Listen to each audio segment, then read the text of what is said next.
Chapter 142.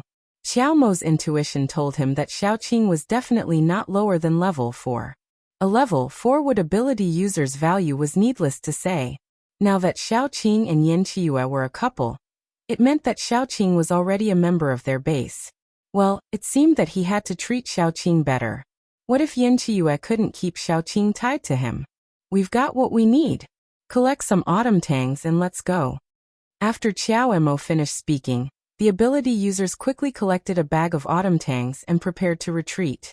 Although they had lost one person in this operation, they had also gained a lot. Overall, they had gained more than they had lost. Naturally, there were more good things in the jungle, but all of them understood that endless greed would only lead to death, so they obediently followed Xiao Mo back the way they had come. However, before they left the territory, Xiaoqing heard some strange noises. She couldn't help but jump up a tree and look into the distance. What she saw gave her a fright.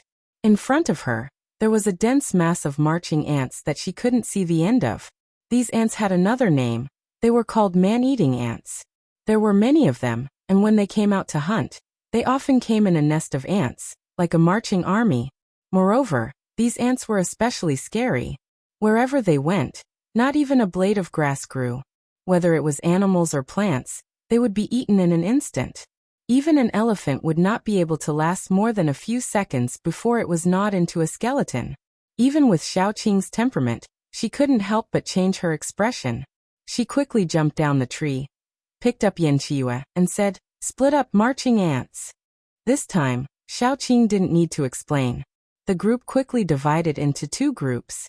One group followed Xiaoqing, which was smaller in number, and ran east. The other group followed Qiao Mo, which was larger in number, and ran west. Although the marching ants would chase living things in their field of vision, they would only chase one side. This way, the other side would definitely survive, and it would depend on who was luckier. Clearly, Xiaoqing and Yan Qiyue's luck wasn't very good. When Xiaoqing ran with Yan Qiyu in her arms, she turned around and saw the army of ants behind them. It was a black mass that gave her goosebumps. In the jungle, the most frightening thing wasn't huge beasts but marching ants. If they encountered huge beasts, they might be able to escape, but if they encountered marching ants, even if they had 9 lives, they probably wouldn't be able to squander it. The marching ants were very fast, almost at the same speed as Xiaoqing. The people behind her were not as fast as Xiaoqing, and were constantly being chased. The two people were so scared that they kept throwing back fireballs and metal thorns. They tried to stop them. However, it was useless. They didn't even achieve their goal of slowing down the marching ants. Soon a paranormal was caught. The ants had already climbed up his calf from his foot. Soon they would probably cover his whole body. In panic, he grabbed his companion, and then the ants crawling all over his body followed his hand and climbed to his companion's body. The paranormal screamed and burned the ants on his body with his power. Of course, what he wanted to do more was to shake off the hand that was grabbing him. However, the paranormal caught in the swarm of ants held on to him tightly and wouldn't let go. When Xiaoqing looked back, she only saw that the two of them were quickly covered by ants. After the swarm of ants passed, a pile of flesh-colored bones fell to the ground. Marching ants were so scary. Xiaoqing didn't have time to sigh. She held Yan Qiyu in her arms and stopped running.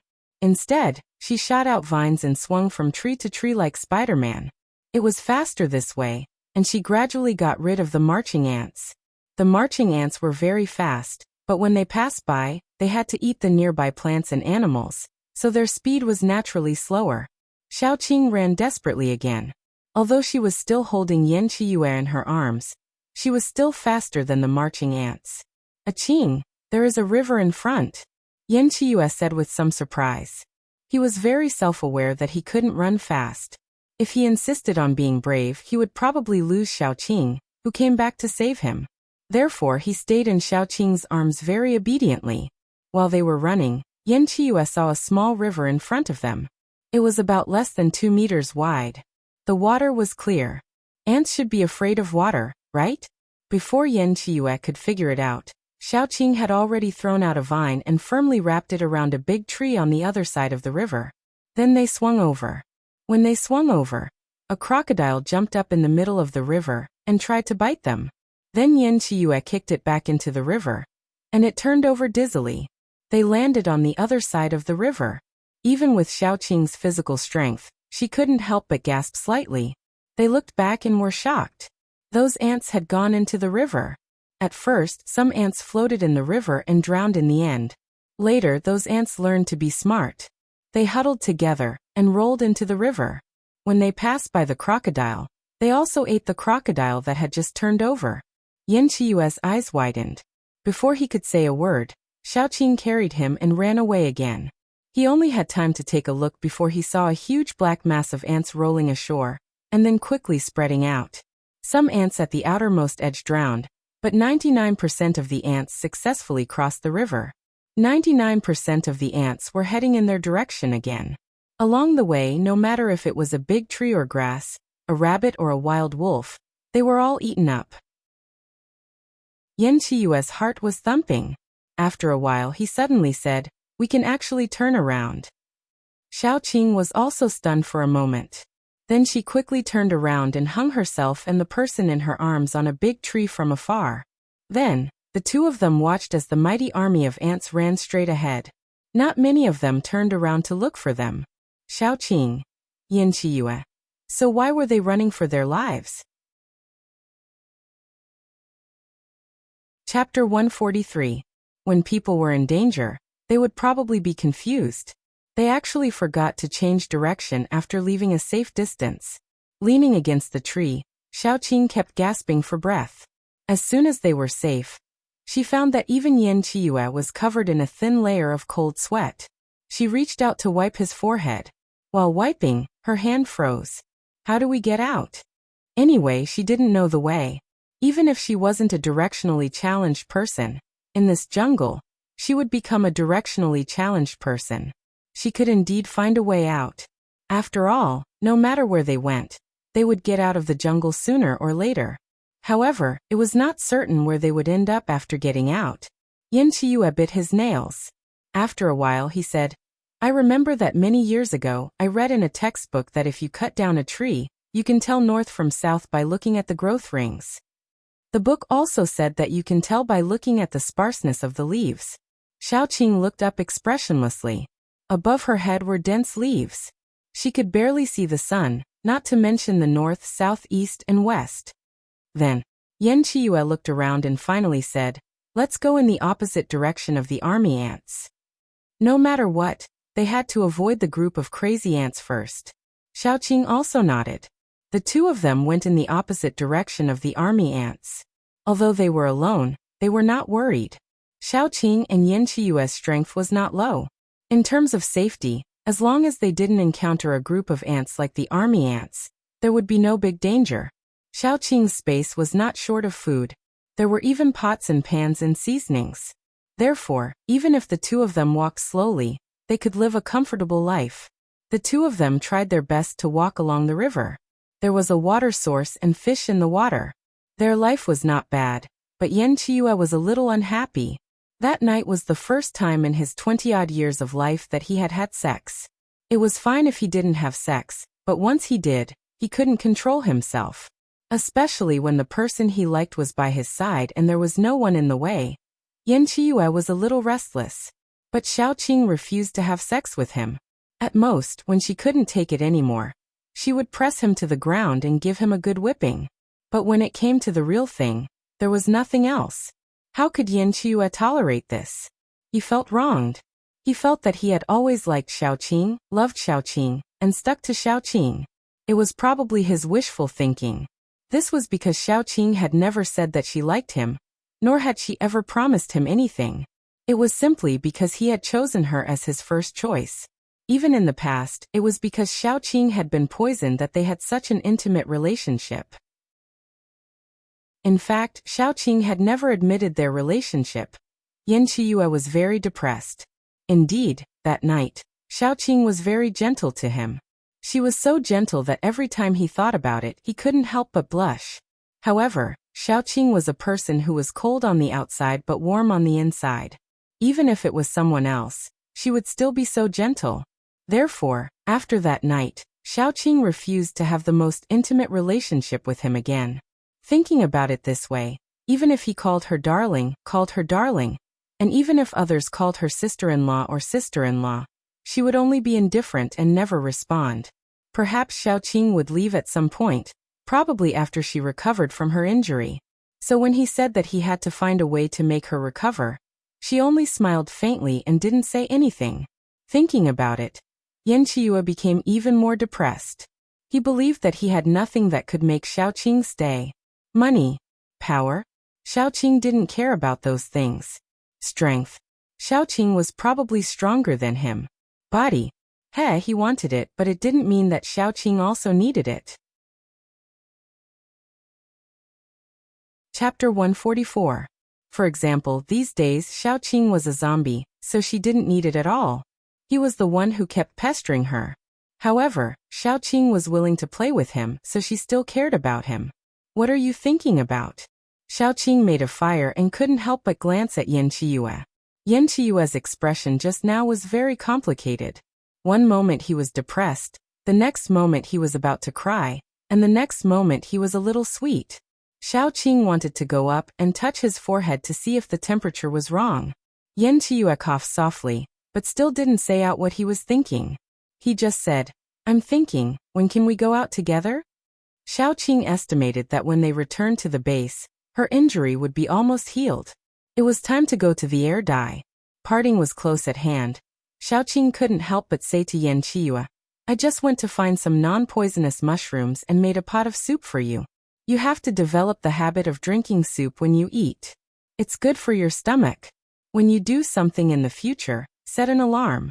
Don't always skip breakfast and lunch and make your stomach hurt." Yan Qiyu leaned over and snuggled into Xiaoqing's arms. "Just call me in the future. As long as you call me, I'll put aside any important experiments. Besides, haven't you been making soup for me all this time?" Xiaoqing touched Yan Qiyu's soft hair and said in a low voice, "But I will leave sooner or later." "Don't say it." Yan Qiyu hurriedly interrupted Xiaoqing. His thin eyelids drooped down, covering his beautiful eyes. He didn't mention it, but Xiaoqing wanted to. Why did she have to break his fantasy? She didn't even let him have dreams. "Even if you don't say it, I will leave," Xiaoqing said faintly.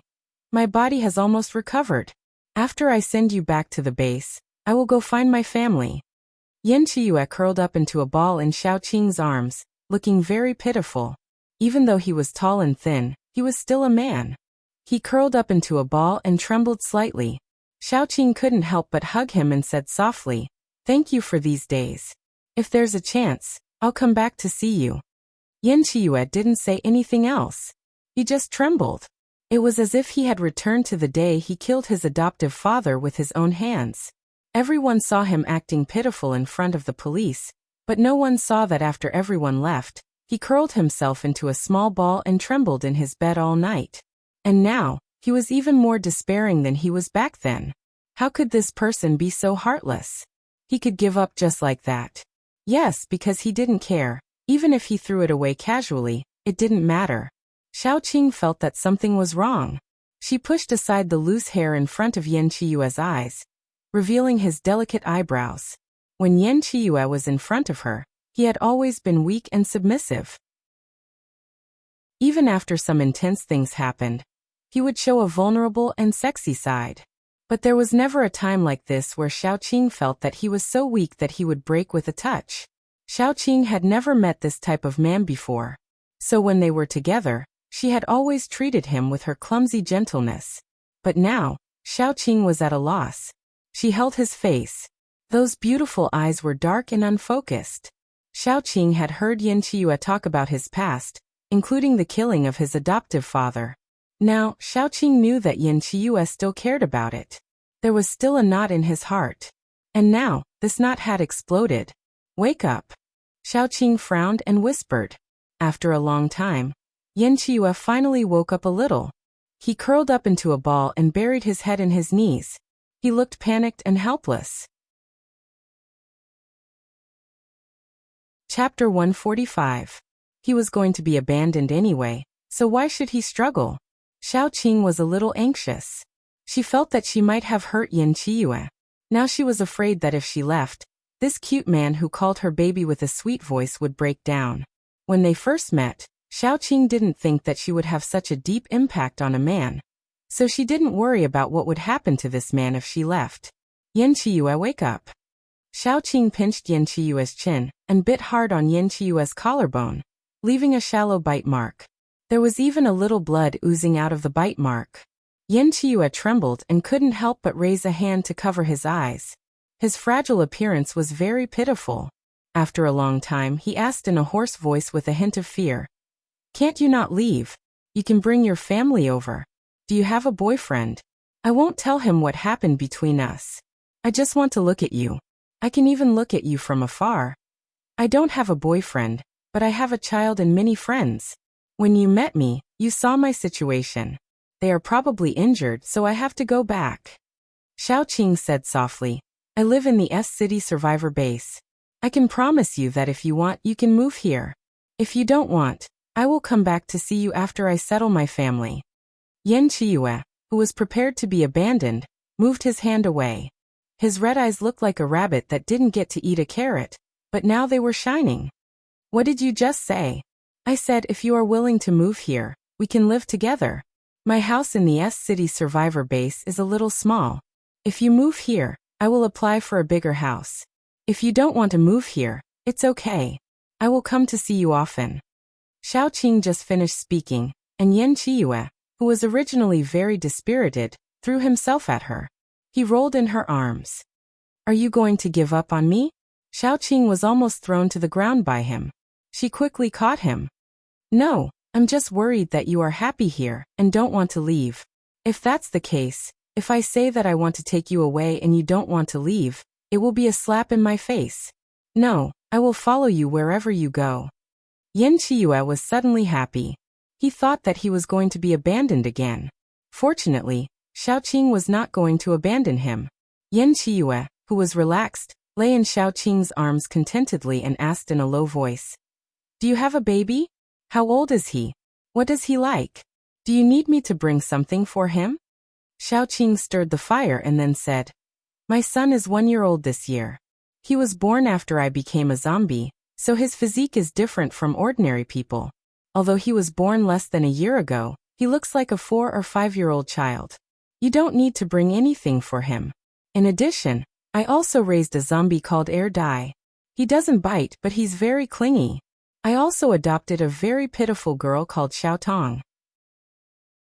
She's very introverted and doesn't know how to speak. Lastly, she's my teammate. I have a team of ability users. Other than my family, the members are Yan Hanqing, Gu Chuan, and Gu Panpan. You will see them when you see them." Yan Qiyue quickly made a list in his heart. From the order of a person's introduction, he could see the position of the people she introduced in her heart. Therefore, even if those people mentioned by Xiaoqing were very important to her, there should be a ranking. This ranking should be her son, then Dai Xiaotong, and finally her teammates. Chapter 146. An Dai of the same kind as Xiaoqing sounded very threatening. Since Xiaotong was a girl, the threat could be eliminated. In that case, Yan Qiyue's goal was to successfully enter the position in Xiaoqing's heart, which was second only to Little Bun. Yan Qiyue had already started to plan before he even moved in. Xiaoqing looked at Yan Qiyue's thoughtful expression and couldn't help but laugh. "What are you worried about? Don't worry, you're very cute. They will like you." Yan Qiyue was instantly killed by "you're very cute." He was still thinking about the trick of palace intrigue, but in an instant he became shy. Just as he was about to say something, he suddenly heard very faint footsteps in the dark. His expression immediately turned cold and he shouted, "Who is it?" "It's me." A person walked out from the dark. It was the young man who questioned Xiaoqing earlier. He slowly walked over. Yan Qiyue was originally relieved, but he suddenly felt that something was wrong. The young man's face was frighteningly pale, and his expression and footsteps were very stiff. He couldn't help but ask, "Didn't you run away with Qiao Mo? Why are you here?" "We got separated." The young man's voice was hoarse, and his eyes were unfocused when he spoke. Just as he approached, he was blocked by an air wall formed by Yan Qiyue. "Who exactly are you?" "Oh no, what are you?" The young man's mouth twitched, and even his smile was very stiff. I'm your companion. As soon as the last word was said, he suddenly opened his mouth and stuck out a long, bright red tongue. It instantly broke through Yan Chiyue's air barrier, and its target was Xiaoqing. Yan Chiyue's expression turned cold, and a surge of power surged out, directly condensing the air around the tongue. Xiaoqing quickly pulled out her military knife and jumped up. The knife was sharp, and in a flash, the long red tongue was cut off. The young man let out an inhuman cry, and his eyes instantly turned into the slit pupils of a snake. His forelimbs were on the ground, and he quickly pounced towards Xiaoqing. From the start, his target was very clear, which was Xiaoqing. Xiaoqing also did not understand what this thing was, but her reaction was very fast. She stretched out her hand, and vines drilled out from the ground, quickly binding the youth's forelimbs. Yan Chiyue very tacitly stretched out his hand and grabbed, condensing the air around the youth's body. His 5 fingers quickly closed, and the youth's body seemed to have been stuffed with a bomb, quickly exploding. After the explosion, a slender white thing quickly burrowed into the ground. No one knew where it went. What the hell is that? Yan Chiyue said with some difficulty. He had never seen anything that could control a corpse and make it speak. It was very obvious that the youth was already dead before he appeared in front of them. Xiaoqing did not know either.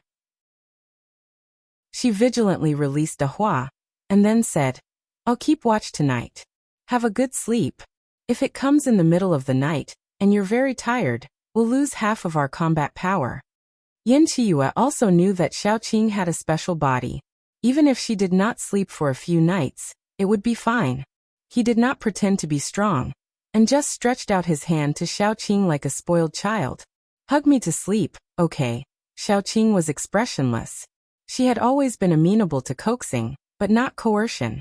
In the end, she was completely under Yan Chiyue's control. Sleep well, and don't move. Yan Chiyue immediately nodded obediently. Then he suddenly knelt down and quickly kissed Xiaoqing's lips. Good night kiss. Then he quickly lay down. Xiaoqing was very helpless. She picked him up again and spread a blanket on the ground. Then, she hugged Yan Chiyue and sat down. Yan Chiyue rested his head on Xiaoqing's legs and closed his eyes in satisfaction. When Xiaoqing lowered her head, she could see his delicate facial features, especially his thin and gorgeous red lips. She could not help but think of that night when Yan Chiyue knelt beside her sincerely. His warm lips and flexible tongue. Xiaoqing shivered and coughed to cover it up. In that aspect, she was actually a very cold person. However, after meeting Yan Chiyue, it was as if she had been infected. She actually thought of such dirty things. Yan Chiyue secretly opened his eyes and glanced at Xiaoqing's cold eyes. She had the same expression almost all day long. She looked like she did not want anyone to get close to her. However, Yan Chiyue had been with her for a long time. Gradually, he could distinguish many subtle things from her unchanging expression. For example, now Xiaoqing was absent-minded and a little shy. Could it be? At this moment, Yan Chiyue's thoughts were synchronized with Xiaoqing's. He stuck out his pink tongue and licked his red lips. Like a seductive fox demon, he said to Xiaoqing, The moonlight is just right. Master, do you need me to serve you? Then Yan Chiyue was slapped by Xiaoqing. Sleep. Get enough energy. Don't think about nonsense. There is still a monster secretly watching you. Yan Chiyue could not help but feel a little resentful. If it were not for that monster, he might have seduced Qing until she could not control herself tonight. No matter what, he must kill that monster, to relieve the hatred in his heart. Go to sleep. Xiaoqing covered the fire. Although the fire could drive away many wild beasts, it could also attract many wild beasts that were not afraid of light. Xiaoqing covered up the fire until it was very weak, so there wasn't much warmth. Xiaoqing was afraid that Yan Chiyue would catch a cold after sleeping, so she took out a thick cotton-padded coat from her space and covered Yan Chiyue with it. His body was very weak. He could not stand the torment. If he caught a cold, it would be very harmful to his body. Thinking of this, Xiaoqing touched her chin. She could not whip him every day. Although she controlled her strength very well every time, it was also harmful to his body. Now that Xiaoqing had put Yan Chiyue under her wing and was ready to help him recover, then, Abstinence was also necessary. It was decided so happily. Chapter 147. The first half of the night was very peaceful, and even the faint sound of insects could not be heard. Xiaoqing knew very well that there was definitely a very terrifying monster lurking in the dark. Otherwise, how could there not be even the sound of insects in this jungle? In the second half of the night, Xiaoqing keenly heard a strange sound. It was very strange and muffled, as if someone was digging a hole. She instantly became vigilant and grabbed the handle of the military knife. The big flower, which was originally protecting its head with two big leaves and looked like it was sleeping, also suddenly became vigilant and opened its petals. Yan Qiyu also woke up, but he did not speak. He narrowed his eyes and was already brewing his superpower in the palm of his hand. After a while, a corner of the quilt suddenly broke, and a milky white tentacle drilled out of the ground. The tentacle was very fast. After it drilled out, it flew in the direction of Xiaoqing. Yan Qiyue's movements were even faster. He suddenly stretched out his hands and put the tentacle between them. He suddenly activated his superpower and directly fixed the tentacle. This time, the tentacle did not wait for Xiaoqing to make a move. It suddenly shook, and Yan Qiyue's air barrier was broken. Seeing that the tentacle was about to penetrate Yan Qiyue's neck, Xiaoqing threw the military knife over. The knife grazed the tip of Yan Qiyue's nose and cut off the front part of the tentacle. Milky white liquid immediately spurted out. Yan Qiyu hurriedly rolled backwards to avoid the spray of liquid. His eyes were indeed sharp. The liquid was poisonous. As soon as it landed on the quilt, it instantly corroded the quilt until there was no trace of it left. Cold sweat appeared on Yan Qiyue's forehead. When he raised his head again, he saw that the tentacle wriggled and grew out again. Damn, isn't this the same as being invincible? Xiaoqing was very focused on holding the military knife. With a wave of her other hand, the green vines flew out and entangled with the tentacle. The tentacle quickly burrowed back into the ground. Xiaoqing's vines missed, but she was not discouraged. She pulled Yan Qiyu and guarded the surroundings vigilantly. God knows when the tentacle would suddenly burrow out again. The surroundings were silent. After a long time, the tentacle still didn't come out. Yan Qiyue's tense heartstrings immediately tensed up even more. He asked in a low voice, "What exactly is this thing?" Just as he spoke, the ground beneath Xiaoqing's feet loosened, and the white tentacles emerged again, attempting to entangle her legs. Xiaoqing quickly took a step back. She didn't have time to pick up the military knife in the distance, so she used the vines as a whip and threw them out. She had been trained by Yan Qiyu for the past 2 days. She was already very good at playing with whips. As soon as the vine whip was thrown out, it entangled with the white tentacle and tightened. The tentacle, which had failed in its attack and was trying to burrow back into the ground, was entangled by Xiaoqing. That thing was exceptionally strong. Xiaoqing staggered. She hurriedly exerted force with her feet to stabilize her body, and then pulled out with all her might. Xiaoqing could see that there was still a section buried under the tentacle. This tentacle had the ability to regenerate. Although she couldn't tell for the time being how many times it could regenerate, it would grow back again and again after being hit. Not to mention other things, it would consume a lot of energy. Therefore, in order to think of a way to deal with it, she first had to see clearly what it was. Xiaoqing exerted force and pulled out another section of the tentacle. That tentacle was like a taut rubber band. When Yan Qiyu saw this, he hurriedly helped Xiaoqing. Their combined strength was stronger than the tentacle. It desperately tried to pull back, but it was still pulled out section by Xiaoqing. Chapter 148. At this time, the big flower moved closer. It knew what its master was going to do, so it didn't bite. Instead, it dripped a drop of digestive fluid from the flower's head. The digestive fluid was very corrosive. As soon as it touched the tentacle, white smoke rose. The tentacle shrank in pain, and then the whole thing was pulled out by Xiaoqing and Xiaomu. As soon as it was pulled out, Xiaoqing saw the appearance of this thing. It was simply a big white maggot. There were 2 small dots at the bottom, which should be its eyes. Its mouth was open, showing its jagged sharp teeth. What the hell was this? A big white maggot that could control corpses? Could it be that it was the same as what was written in those grave-robbing novels? What kind of corpse maggot was that? Yan Qiyu gasped when he saw this thing. Xiaoqing didn't know it, but he knew it. He was very keen on studying the mutated animals and plants after the apocalypse. It could be said that he could roughly describe most of the mutated animals. He had seen a small one before. A long time ago, their base had gone to the city to complete a mission. After returning from the mission, one of the members suddenly went crazy and bit his companion who was sleeping in the same room as him to death. After subduing him, Xiao Emo sent him to Yan Qiyu. He wanted Yan Qiyu to see what had happened to him. Yan Qiyu dissected the man and found a worm at the position of his energy source. It was a small version of this big white maggot. One of its heads was connected to the nerves of the brain, and the other head was drilled into the energy core. The energy core was almost sucked dry by it. Yan Qiyu studied the worm in detail and found that this kind of worm could control corpses. However, the corpses that were controlled would rot like normal corpses. If the controlled man and his companions hadn't fought zombies for so long, their bodies would have been covered in zombie blood and a rotten smell. Otherwise, they would have been discovered long ago. Unfortunately, the worm died after being tortured by him. He hadn't figured out what kind of species it was, but one thing was clear. This kind of worm could only live in rotten flesh. If it lost its host, it would die if it didn't find a corpse to live in for a long time.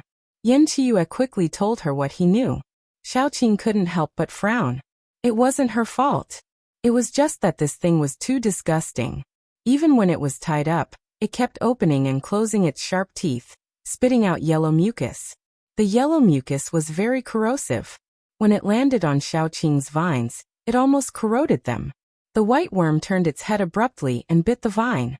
Its sharp teeth could bite through the energy crystal core, so biting off a vine was a piece of cake for it. The white worm bit off the vines and wanted to run away, but the big flower that was waiting for it bit the lower half of its body. The worm was quite ruthless. Like a gecko that had its tail cut off, it left the lower half of its body and burrowed into the ground. It ran away. Xiaoqing said with a frown. If they didn't deal with it once, it wouldn't dare to come out. However, it would definitely tail them and wait for an opportunity to attack them. This was really a very annoying thing. Xiaoqing picked up the big flower that had secretly swallowed half of the white worm. She washed its flower head several times with water before putting it away. There's still some time before dawn. You can sleep for a while. It won't dare to come out for a while. Xiaoqing took out a new quilt and changed it to a clean place. I'm not going to sleep. Yan Qiyu sat down next to Xiaoqing energetically, then said, let's talk. In fact, most of the time, Yan Qiyu was talking and Xiaoqing was listening. Chapter 149. In the end, Yan Qiyu suddenly asked, what kind of man do you like? Xiaoqing was stunned by the question. Then she blurted out, obedient and sensible. Then she fell silent. Probably because of Lin Qifan. She was naturally wary of men who looked sunny and gentle. Instead, her desire to control soared. She began to like the type that she couldn't stand the most in the past. To put it bluntly, he was the type that Xiaoqing could control. Only such a man could give Xiaoqing a sense of security. After a moment of silence, Xiaoqing added, and he must like children. Yan Qiyu calculated in his mind. He felt that he could do everything except the last one. As for the last one, he could be trained to like children. Yan Qiyu relaxed a lot. Then he inched towards Xiaoqing and looked at Xiaoqing eagerly. Tell me about your past. Although I didn't participate in your past life, I want to know. There was nothing to hide. Xiaoqing simply picked some of her past to tell Yan Qiyu. For example, she was an orphan and had been a soldier for a period of time.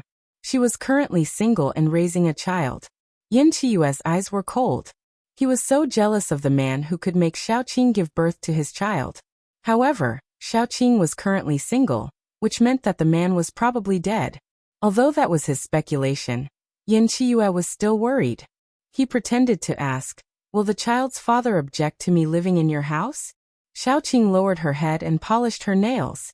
When she heard Yan Qiyu's words, she raised her head and smiled. Don't test him. He's not by my side. I'm afraid he already thinks I'm dead. But this is good. It's more interesting to appear in front of him when he's at his proudest and take everything away from him. When Xiaoqing smiled, her eyes curved into crescents and she looked particularly gentle. However, Yan Qiyu felt a bone-chilling coldness. At the same time, his jealousy towards that man turned into real hatred. What had he done to make Xiaoqing like this?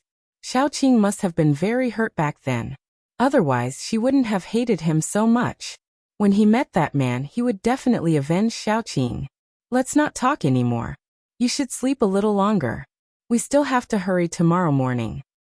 Xiaoqing forced Yan Qiyu to lie on the quilt. Yan Qiyu still wanted to say something, but then she saw Xiaoqing's gloomy eyes. He immediately lay down obediently, indicating that he was going to sleep immediately. Yan Qiyu's thoughts were in a whirl. She originally thought that she would close her eyes to think about things until dawn, but in the end, she fell asleep the moment she closed her eyes. When she woke up again, it was already the next day. When she opened her eyes, the firewood beside her was making crackling sounds. Yan Qiyu rubbed his eyes and then saw a small pot on the bonfire. There was something boiling in the pot. Xiaoqing was sitting on the side, using a military knife to cut mushrooms. She cut the mushrooms into small pieces and threw them into the pot. When Yan Qiyu thought that last night, it was this military knife that cut off the white worm, he suddenly lost his appetite. Xiaoqing followed Yan Qiyu's complicated gaze and looked at the military knife in her hand. Then she suddenly understood and explained, I cleaned it. Yan Qiyu rationally didn't think about how many zombies this military knife had stabbed and how many people it had killed. Then he took a bottle of water to wash his face. Then he sat beside Xiaoqing and waited for breakfast.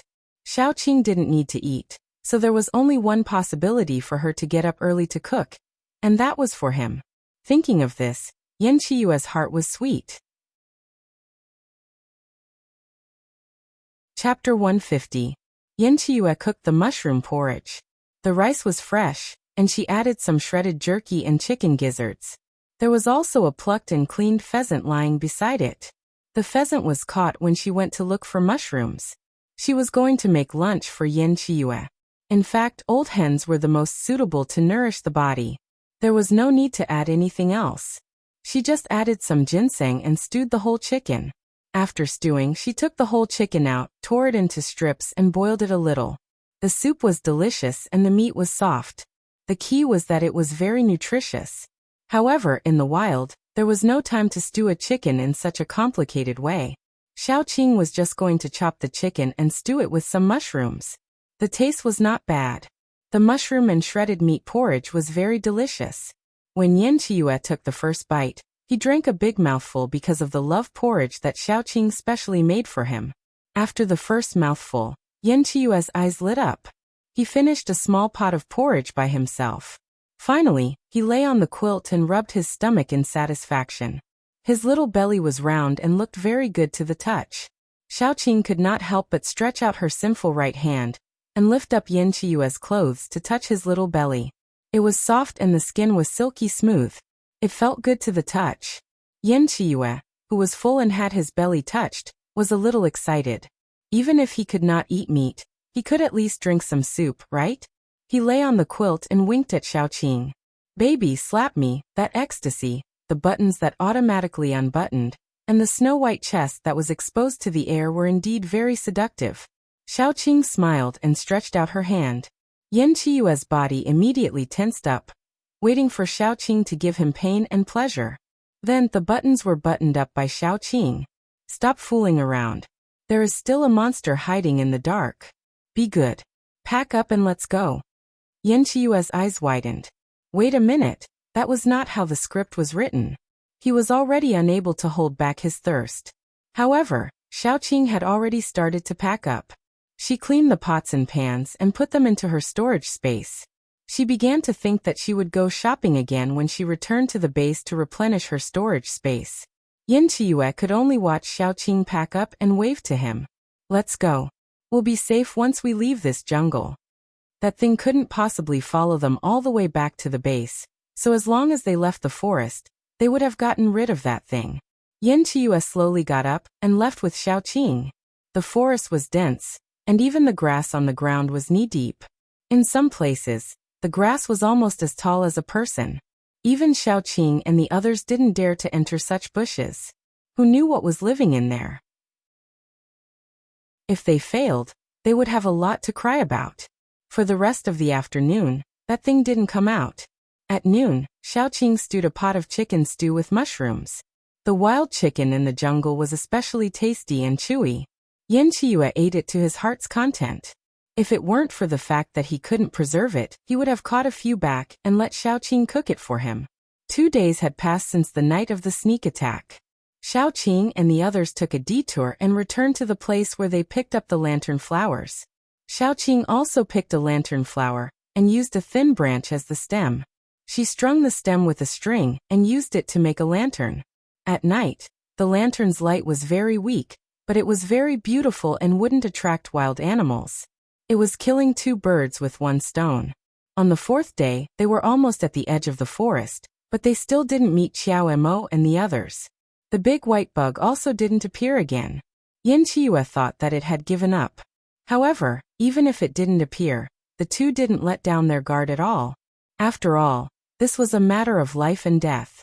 After easily nailing a snake to the ground, Xiaoqing picked up the lantern. The sun had set, and the mutant animals were about to come out to look for food. Xiaoqing made a prompt decision. Let's stop first. You eat something to replenish your strength. Then we won't rest tonight. We'll leave tonight.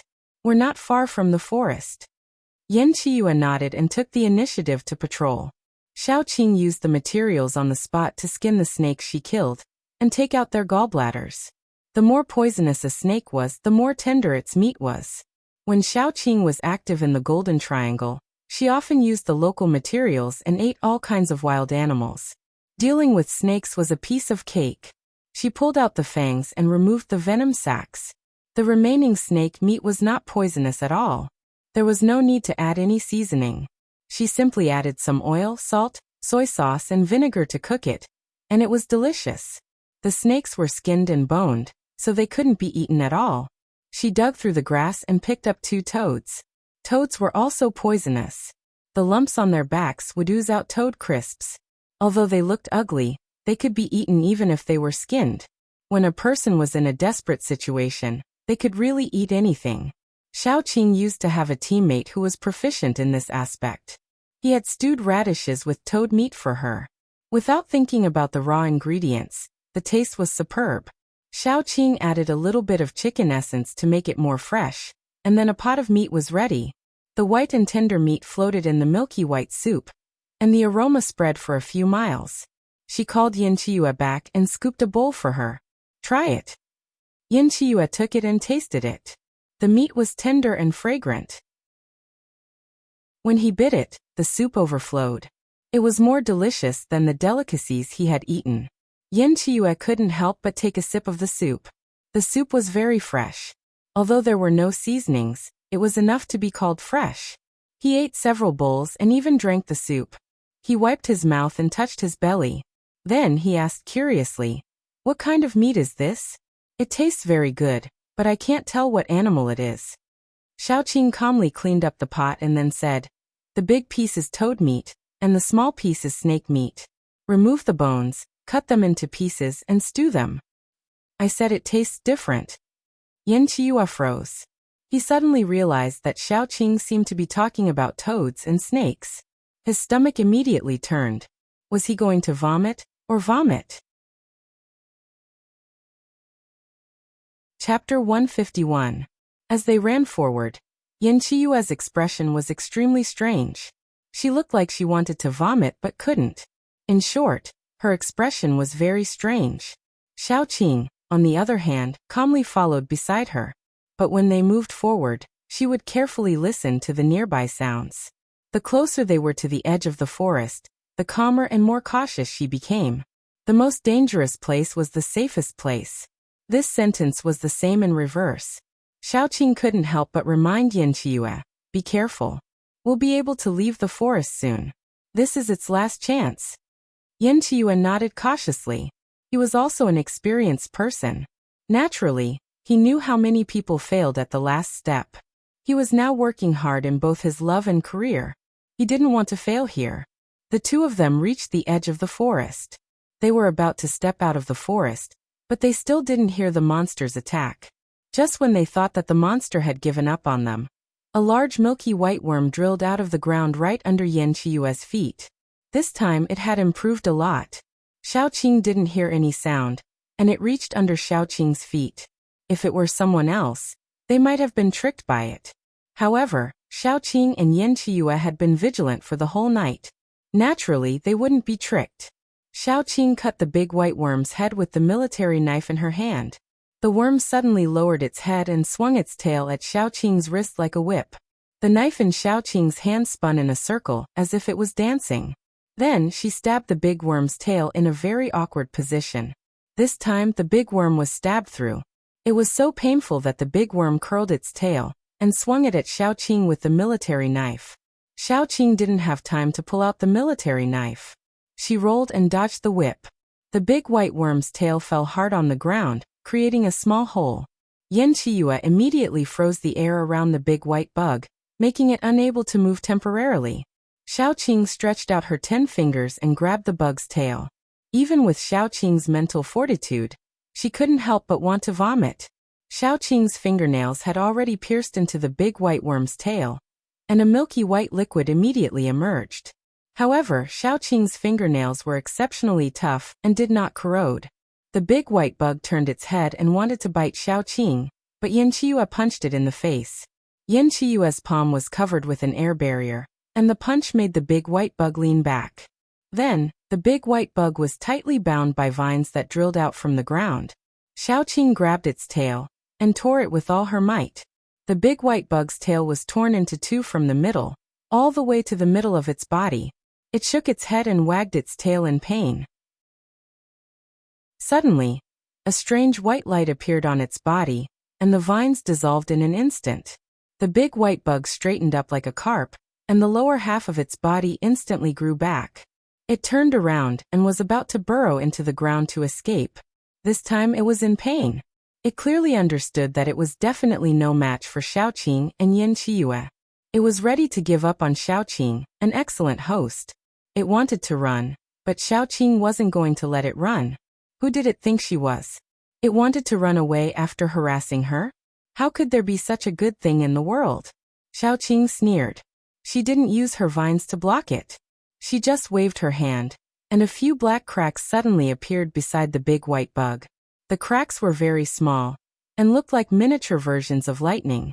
However, the moment the cracks appeared and touched the big white bug's body, the big white bug seemed to be torn apart by something. It was immediately torn into several pieces, and several pieces of its body rolled on the ground. Chapter 152. However, this thing's vitality was really tenacious. It didn't die even after that. With a sway of its body, the lower half of its body slowly grew back. Xiaoqing finally realized that its fatal point was on its head. Every time she attacked its head, it would use its tail to block it. As long as its head was fine, its tail could grow back at any time. It was no wonder that it didn't care about its tail. Just as the big white worm's body grew back, Xiaoqing's military knife was already stuck in its head. Every time it grew back, it was at its weakest. Xiaoqing's guess was right. That knife was stuck right in the middle of the big white worm's head. An inch down, it would be the crystal. The big white worm's body twitched twice, its mouth full of sharp teeth weakly opening and closing. Xiaoqing stabbed another inch in before it completely stopped moving. After a few more seconds, the stiff body instantly dissolved, leaving behind a milky white crystal the size of a fist lying on the ground. Xiaoqing picked it up and used her ability to test it. Then she threw it to Yan Qiue. It can't be absorbed. You can use it to study this thing. She only intervened once, and the big white worm died. Yan Qiue, who was basically a bystander, was speechless. She felt a sense of shame as if she was being kept, after dealing with the big white worm. Xiaoqing heaved a sigh of relief. After the two of them walked out of the forest, they were dumbfounded. This wasn't the way they came at all. Xiaoqing and Yan Qiue walked one round. They were out, but they didn't know where they were. There should be a signal if we walk a little further. I'll contact Xiao Mo and see if I can get in touch with him, Yan Qiyu said as she touched the signal transmitter. Xiaoqing nodded. At this time, the sky was just starting to brighten, and half of the sun's face was exposed in the east. The two of them chose a path that seemed easier to walk on and walked forward. They had just taken 2 steps when 2 people jumped out of the bushes by the side of the road. Stop. Did you come from the jungle? Xiaoqing gave Yan Qiyu a look, telling him not to act rashly. Yan Qiyu immediately said, Yes, we came out of the jungle. What's the matter? The 2 men looked at each other and whispered for a while. One of them put away his gun and ran away. The other one pointed his gun at Xiaoqing and said, Don't move. If you touch my gun, it won't have eyes. A cold light flashed in Xiaoqing's eyes. No one had ever dared to point a gun at her head. Not to mention 2 people with guns. Even if there were 4 or 5 people, she and Yan Qiyu could easily deal with them. What she was afraid of was that they had backup and could kill their master with random punches. As Xiaoqing expected, after a while, a small group of people came from not far away. There were about a dozen of them, and the leader was a man in dark sportswear with an MP5 in his hand. He looked to be in his 30s. He came to the 2 of them and asked bluntly, Did you 2 really come out of the jungle? Yan Qiyu nodded and said, I'm from Linchuan Survivor Base. We ran into some danger in the jungle and got separated from the rest of our team. The man nodded and said, I'm not a robber. Now we're going into the jungle to look for something. You 2 come with us. As long as we find it, I promise I'll let you 2 come out safely and escort you back to Linchuan Survivor Base. Yan Qiyu's face darkened. They had finally left that damned place, and now they had to go back? He instinctively wanted to refuse, but then he saw the fierce look in the leader's eyes. Yan Qiyu knew that if he dared to refuse, these people would definitely kill him immediately. Chapter 153. Besides, he didn't think that these people would be kind enough to let them go. Xiaoqing gave Yan Qiyu a look. Yan Qiyu understood and said, Okay, but you have to guarantee our safety. The leader immediately smiled and said, Of course. You can go to Hunan Survivor Base and ask around. Who doesn't know about me, Mao the Third? I'm an honest man who keeps his word. Xiaoqing snickered in her heart.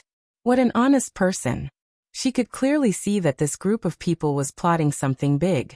Once they found something, they would definitely make a move on Xiaoqing and the others. There were quite a lot of people in this group. If Xiaoqing fought with them, both sides would be injured. Instead of that, it was better to go into the forest and slowly find a way to kill them. Both of you, tell me your abilities and levels. We can get familiar with each other, so that we can cooperate better in battle. Mao the Third said with a smile. Xiaoqing didn't underestimate this smiling tiger. She secretly released the daughter seed and attached it to Mao the Third. When a paranormal reached a certain level, it would be easy to find out if a foreign object entered their body. Moreover, the daughter seed couldn't break through their defense. Xiaoqing stuck the daughter seeds on Mao Laosan's body. As long as he was injured, the daughter would take the opportunity to take root in his body. I'm a wood paranormal. I'm at the peak of rank 2.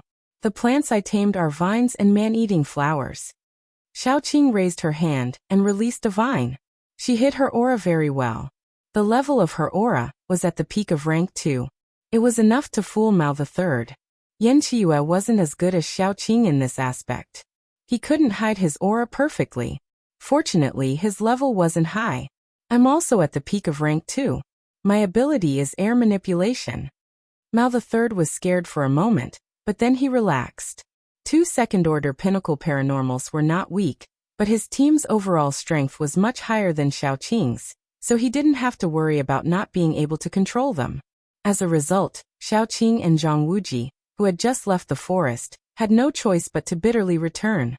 The 2 of them exchanged glances as they walked, and were already prepared to strike first to gain the upper hand. Especially Yan Qiyu. He clearly saw that Mao the Third was drooling when he looked at Xiaoqing. He guessed that when they found the thing, the first thing they would do was to kill Yan Qiyu and do something unspeakable to Xiaoqing. Yan Qiyu was very angry. He knew that his wife was beautiful, but she was coveted by another man. That man had bad intentions, So Yan Qiue couldn't stand it anymore. He had to find a way to kill him. If his wife was coveted by another man, he wouldn't be a man if he didn't kill him. Before entering the forest, Yan Qiue had given Xiaoqing 2 small bottles. One of the bottles contained 2 red pills, which were invincible pills that could instantly increase a person's combat strength. In the other bottle, there was a golden liquid. This thing was truly invincible. After drinking it, no matter how serious the injury was, it would be able to revive on the spot with full health and full spirit. Although the side effects of these 2 things were very serious, they could save a person's life at a critical moment. Xiaoqing quietly put the 2 things into her space. She wouldn't use these 2 things unless it was a critical moment, and she had no other choice. Yan Qiue didn't give them to Xiaoqing. He planned to take the pills and protect Xiaoqing during a critical moment. When the crisis was over and he was weak, Xiaoqing would protect him. Chapter 154. If Mao III observed Yan Qiue's eyes carefully, he would find them extremely cold and cruel. At this moment, Xiaoqing directly lit a candle for Mao III. Others didn't know, but Xiaoqing was very clear. Although Yan Qiue was gentle in front of her, he was actually very cruel. He was also very vengeful. Mao III had offended Yan Qiue so many times. If he didn't die miserably, Xiaoqing would change her surname. After walking back, Xiaoqing deliberately said kindly, "There are a lot of small flying insects in the forest at night, such as mosquitoes. Once they bite someone, the person will be swollen and filled with pus. If it's serious, the person will even die. We don't have a tent, so we must be careful at night." Mao III didn't care about mosquitoes and flies, but he knew that Xiaoqing and Yan Qiue had stayed in the forest for a long time. If they dared to say that, they must have a reason. He hastily ordered his subordinates. As for whether his subordinates would listen to him, he couldn't do anything about it. Would they listen to him? Who would believe that mosquitoes could kill people? However, Xiaoqing insisted that they didn't believe it. At night, they left a few people to keep watch and went to sleep. Xiaoqing and Yan Qiue were special, so they naturally didn't need to keep watch. They slept until dawn. The next morning, they were awakened by a scream. Xiaoqing lazily got up. She rubbed her eyes and looked at the source of the scream. It was a young man. His face was pale as if he had seen a ghost. There was a person lying motionless by his feet. Mao III was squatting by the side and checking with a serious expression. Xiaoqing and Yan Qiue walked over. The man was lying on the ground and looked like he was asleep. However, he was no longer breathing. There was a lump on his face and pus was flowing out. It seemed that he had been bitten by a mosquito. However, no one believed that it was a fatal wound. Mao III's face became more and more pale. He directly took off all the clothes of the man on the ground and checked for any other wounds. He had to admit that the man was probably bitten to death by a mosquito. But there were so many people around, and a few of them had been bitten by mosquitoes, but they were all fine. Why was he the only one who died? Mao San's face was as ugly as the bottom of a pot. After a while he said, "Bury him." The other people's faces were pale. They carried the man to the side and prepared to dig a hole to bury him. Mao Laosan stood up and looked at Xiaoqing and Yan Qiue. "Almost all of my brothers were bitten. Why are you two fine?" Xiaoqing's eyes turned cold. "Boss Mao, are you suspecting that we did something?" Mao San said calmly, "Didn't something happen? I lost a brother, so I have to investigate." Xiaoqing sneered. "I was the one who told you that there are mosquitoes in the jungle and they bite people. It's your people who didn't take precautions. What does it have to do with us? The reason why I asked is that you two have been in the jungle for a long time. You are more familiar with everything than me. It's naturally easier for you to do something. Of course, I'm not saying that you two did something. It's just an example." Mao San said with a fake smile. "Now it seems that you two didn't do anything. But you two must have a way to resist or prevent those insects from getting close to you." Yan Qiue also replied with a fake smile. "It's really a coincidence that we weren't bitten. We either did something or have a way to resist the insects. Boss Mao is so sure, but why don't I know about it?" Mao San said with a gloomy face. It's fine if you two don't want to say it. I don't want to force you. I just don't want any more brothers to die for no reason. Chapter 155. Xiaoqing faintly said, "We once encountered a kind of white spider in the jungle and were bitten by it. This kind of spider is the natural enemy of many insects in the jungle. Our blood still has a bit of the spider's smell, so no insects will bite me." I see. Mao San was a little disappointed, but he didn't know that Xiaoqing was just making things up. She didn't encounter any white spiders, and even if she did, what kind of spider could get close to her and bite her? They had just entered the forest and lost one of their brothers. The morale of Mao San's team was a little low. Mao San gave them a speech to encourage them, and everyone went on their way. Yan Qiyue, who was leading the way, winked at Xiaoqing with a teasing look on her face. How could a mosquito bite a person to death? Unless there were dozens or hundreds of them biting the same person. Yan Qiyue was the one who did it behind the scenes. If someone were to come and dissect the buried corpse, they would find that his internal organs had been shattered. Yan Qiyue controlled the air and crushed most of his internal organs. However, Mao San did not suspect this, so he did not do a deep examination. As they continued to move forward, Xiaoqing quietly planted the seeds of daughter in several people's bodies. She wanted to slowly cripple Mao San's helpers and then kill him. It was not that she was cruel and wanted to cripple Mao San's helpers one by one, and then let him die in endless fear. If she did not do it, she and Yan Qiyue would be injured. Of course, Xiaoqing was sure that Yan Qiyue was thinking of the above. He wanted to torture Mao San a few more times. The second person who died soon appeared, because they encountered danger the next day. Xiaoqing made up a type of spider, and they really encountered it. The spider was the size of a fist, and its whole body was white. Only the hair on its claws was black. The silk it spat out formed a web, and some of the web had white bones. Although it was only a piece of bone, it was certain that it was a human leg bone. Even humans had become its food. It could be seen how cruel this spider was.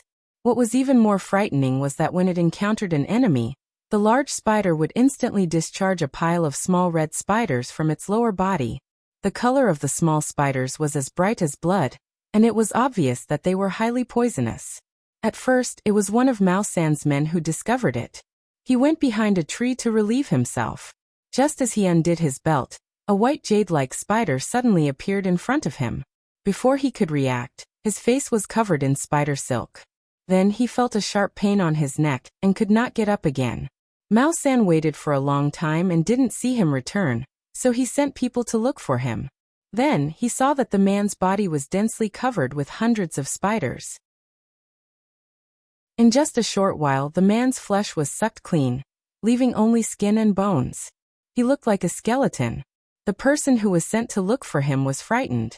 He turned around and wanted to run, but a group of spiders followed behind him.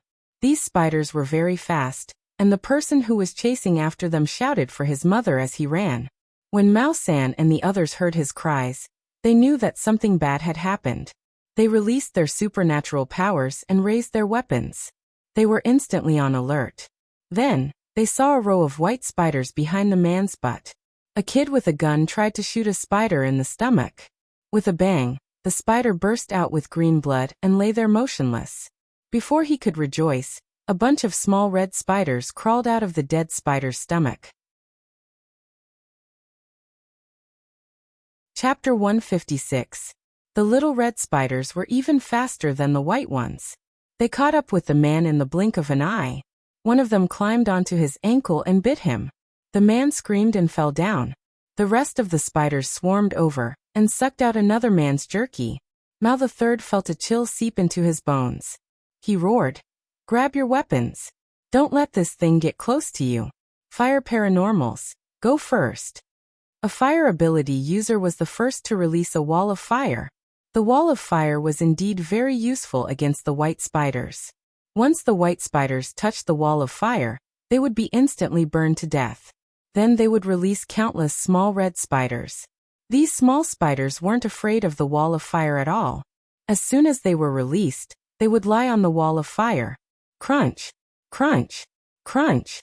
In just a short time, they had eaten the wall of fire. The situation was very clear now. The white spiders were not terrible. The red spiders were terrible.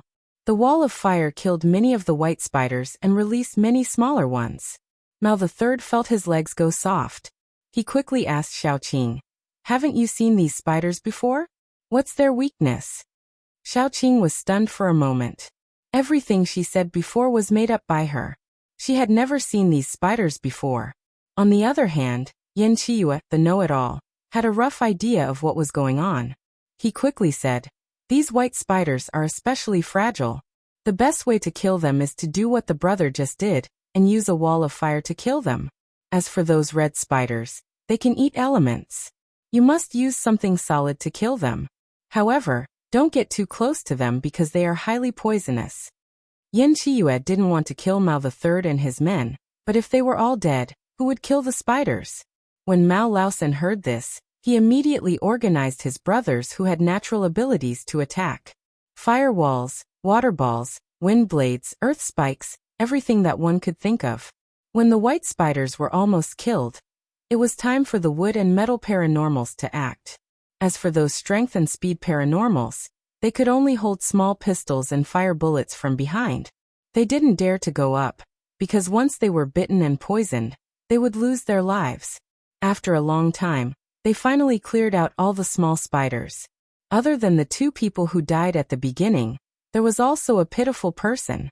Because he was standing too close to the front, he was poisoned to death by a small spider that broke through his defenses. Another 3 people died at once. The veins on Old Mao's forehead popped out. He was so angry that he was about to stomp his feet. If they continued to die like this, they would all die before they could find anything. Without saying anything, Mao Laosan pointed his gun at Xiaoqing. "Why didn't you tell me earlier that you knew about this spider's weakness?" "Are we late?" Xiaoqing said coldly. "Mao Laosan, you should have a conscience. We told you the news as soon as we realized it. If it weren't for the 2 of us, you and your team would have suffered a great loss." Mao Laosan's face turned red. He had to admit that Xiaoqing was telling the truth. After a long time he said coldly, "Let's go." As soon as he took a step, Yan Qiyue said lazily, "Let's change our route and take a detour." "Why?" Mao Laosan turned his head and looked at Yan Qiyue fiercely. He looked like he would tear Yan Qiyue apart if she didn't tell him the reason. Yan Qiyue smiled and said, "These spiders live in groups. They are like ants and have a spider queen. This spider queen doesn't need to come out to hunt, and is only responsible for producing offspring. It spits out a kind of white silk that is poisonous and extremely sticky. As long as you touch it, you won't be able to survive. But after this silk is processed, it can be woven into clothes that are invulnerable. There are a lot of spiders around the Spider Queen." Chapter 157. When he heard the words invulnerable, greed flashed through third brother Mao's eyes. However, he knew his own limits. He knew that even if his group had a chance to take down the Spider Queen, they would definitely suffer heavy casualties. Their target this time wasn't the Spider Queen, so it was best not to be greedy. Dieter. Hearing Mao the Third's words, Yan Qiyue was actually a little disappointed. He really wanted to kill the Spider Queen, and get some of that spider silk to weave a small vest for his wife to protect her. He and Xiaoqing could definitely take down the Spider Queen, but if they could trick Mao the Third into leading his men, they would be able to exhaust Mao the Third's strength and get the spider silk. It was simply killing 2 birds with 1 stone. Yan Qiyue secretly noted the location, and prepared to get the spider silk, when he returned after killing Mao the Third. The detour was a little far. That night, they chopped down a few nearby trees and cleared out an empty space for them to rest. The next day, another person died as expected. This person had died without a sound. There was not even a single wound on his body. Mao the Third's eyes turned red from anger as he thought about the number of casualties. He said coldly, "The last one was bitten to death by a mosquito. What about this one? Don't tell me he was bitten to death by a fly." Yan Qiyue went forward to take a look and said, "He was poisoned to death. Look at his neck. Is there a red line?" Mao San lifted the chin of the corpse and as expected, he saw a red line at the position of the main artery. However, Mao the Third still couldn't believe it. Impossible. Everyone slept together at night. How could he be poisoned for no reason? Yan Qiue rubbed his chin and said he was poisoned by food. Mao the Third laughed when he heard Yan Qiue's words. He pointed at his face and said, "Do I look stupid to you?" Yan Qiue wanted to say yes, but he didn't in the end and shook his head. Mao the Third gritted his teeth and said, "If you don't, then why are you trying to trick me? At night, everyone eats the same thing. Why is it that we're all fine but he's poisoned?" Yan Qiue didn't answer Mao-san. Instead, she called someone who was familiar with the deceased and asked him, "Did he eat anything other than dinner tonight?" That person thought hard and then said, "Yes. He picked a few red fruits that looked like cherry tomatoes by the roadside. He said they were wild cherry tomatoes and he wanted to eat them after meals. He even asked me to eat them, but I was afraid something would happen, so I didn't eat them. I even tried to persuade him, but he wouldn't listen. He insisted that his family used to live in the mountains and had eaten these fruits many times. They weren't poisonous." Yan Qiue smiled and said, "That's right, it's not a wild cherry tomato, it's a poisonous fruit. But it's not fatal." "But he ate a lot of mushrooms that we picked last night. This fruit can't be eaten together with mushrooms. It's just like how you can't eat persimmons after drinking mutton soup, or how you can't eat lemons with prawns. So he died." What Yan Qiue said was reasonable. No matter how angry Mao-san was, he could not vent it on Yan Qiue. With a dark face he reprimanded everyone. "Do you know that we are in the forest? In the forest. Don't eat whatever you want just because you have some skills. No one will care if you die." Yan Qiue smiled but didn't say anything. He pulled Xiaoqing along and followed the group. He didn't show much expression on his face, but he was secretly feeling good. He had made up the story about the poisonous fruit not being able to be eaten with the mushroom because it was indeed a wild cherry tomato fruit. He saw the man eat the wild cherry tomato with his own eyes, so he killed him. Even the red line on the man's neck was actually an allergic reaction. However, he was the only one here who knew about medicine, so he lied to them. The real cause of the man's death was that his heart was crushed by daughter. However, Mao-san didn't expect that Xiaoqing could kill him secretly, so he didn't notice it until now. So far, there were only 9 of them left, including Mao-san. Even if they turned against each other now, Xiaoqing was confident that she could kill them all. However, even a lion needed to use all its strength to catch a rabbit, not to mention that they were not rabbits. Since they had already entered the forest, Xiaoqing didn't mind staying here for a few more days. It was better to accompany them to find what they were looking for, and then kill them secretly to reduce their pressure. When they arrived at the river, there were only 6 of them left. Mao-san almost became a frightened bird. Luckily, they had already arrived at the river. The river was very long, and it seemed to cross the entire forest. They still needed to find the wettest place along the river. It was definitely more dangerous by the river than other places, so everyone, including Xiaoqing, was vigilant. Xiaoqing was vigilant because they had already gone through a lot, and they didn't want to fail at such an easy task. As for Mao the Third, his men had died mysteriously. Up until now, more than half of his men had died. He couldn't allow any more deaths. Otherwise, they wouldn't even have the chance to leave the forest. Therefore, they were especially vigilant. They didn't know whether it was because they had been unlucky for so long, but after walking along the river for a whole day, they finally found what Mao-san was looking for. When he saw the crooked, umbrella-like tree, he resisted the urge to cheer. Instead, he looked at it with a fervent gaze. After so many people died, they finally found it. Xiaoqing and Yan Qiue looked at each other. They had been patient for so long, and now they could finally take action. Chapter 158. The tree really looked like a crooked umbrella. Even the branches and leaves were dense and fluffy like a canopy. However, the trunk was too crooked and looked like a screw. Within 15 meters of the tree, not a single blade of grass grew. There was only a dark green vine that clung to the tree. The leaves were shaped like sharp blades, and there were a few red flowers the size of a fist that bloomed sporadically. The petals were golden and looked like flowing liquid. Among them, there were 2 green fruits the size of a fingernail that hung on the vine in the shape of water droplets. Xiaoqing noticed and Mao-san's eyes immediately lit up. He quickly walked forward but stopped after 2 steps. There were dangers everywhere in the forest, especially around the important plants. There were definitely mutated beasts guarding them. Perhaps the plants themselves were very dangerous. Mao Sen did not dare to be careless. If he failed at the last step and even lost his life, wouldn't that be an unjust death?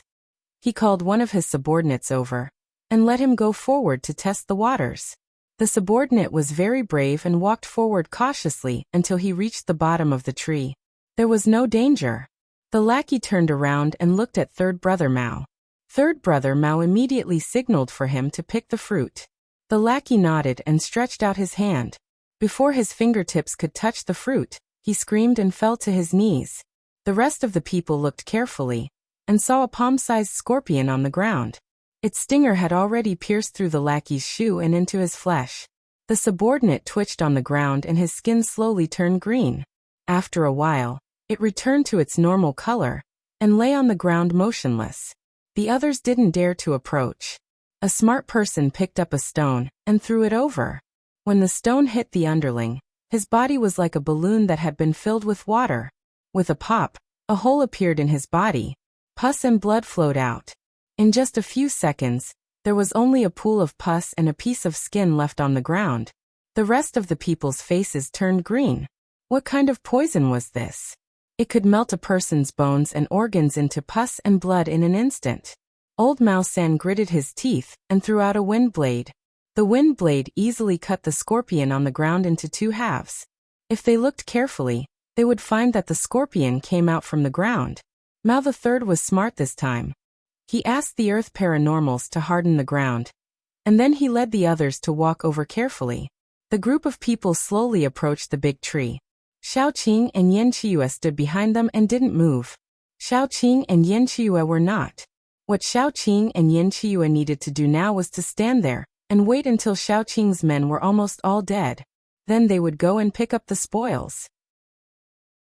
Just as Xiaoqing and the others expected, as soon as the group approached the tree, countless vines ignored the hardened ground and drilled out of the ground. When they drilled out, a group of scorpions came out with them. Those scorpions saw people and jumped on them. Mao III could cut a piece of them with a wind blade, but there were too many scorpions. They drilled out of the ground in a dense way. With the vines harassing them, it was inevitable that some people would be stung by their tails. Anyone who was stung by the scorpion's tail would turn into a puddle of blood and pus within a minute. It had to be said that the scorpion had no attack power other than its venom. However, its venom was incurable. There was probably medicine that could save them, but those who were poisoned had no chance to take it. Speed-type and speed-type paranormals had it the worst. Those nature-type paranormals could cover themselves with earth and fire shields, but those who specialized in physical evolution could only scurry away like rats. Chapter 159. Xiaoqing was watching from the side. She noticed that the tree seemed to be moving, but when she looked carefully, she realized that it was not the tree that was moving, but the leaves. There were many moths behind the leaves, and their wings were bigger than ordinary moths. They had pink scales, and when they spread their wings, the pink scales would fall down. Whoever it fell on would be paralyzed, and the scorpion tails would pierce into their bodies, turning them into pus and blood. Even those who had opened up their energy shields could not escape. When the scales fell on their shields, the shields would slowly melt, and in the end, they would be paralyzed and poisoned to death. Fortunately, Mao III reacted quickly. He waved his hand, and a whirling wind blade rolled up a bunch of moths. The pink scales and broken wings fell down. These moths did not have any defensive abilities, and were quickly killed. After killing all the moths, it was much easier to kill the scorpions. Mao III was harassed by the vines, and he could not help but condense a meter-long wind blade and cut it at the tree. The tree was immediately cut in half, and red liquid flowed out like blood. Not to mention Xiaoqing. Even the more knowledgeable Yan Qiuyue was shocked. There was really a tree that could bleed. There was a Fergana horse among horses, but could there be a Fergana tree among trees? When the tree was cut down, the vines immediately went crazy, and several paranormals who had opened their energy shields were directly sent flying. One of the paranormals was very unlucky. His energy shield was directly shattered, and the moment he fell into the river, a crocodile opened its mouth and swallowed the meat pie that fell from the sky. The other paranormals were quite lucky. Although they were sent flying, they landed in a relatively safe place. Other than a few scratches from the mutated weeds nearby, they did not suffer any other injuries. The only one left was Third Bro Mao. Third Bro Mao's entire body was covered in wounds caused by the vines. He was determined.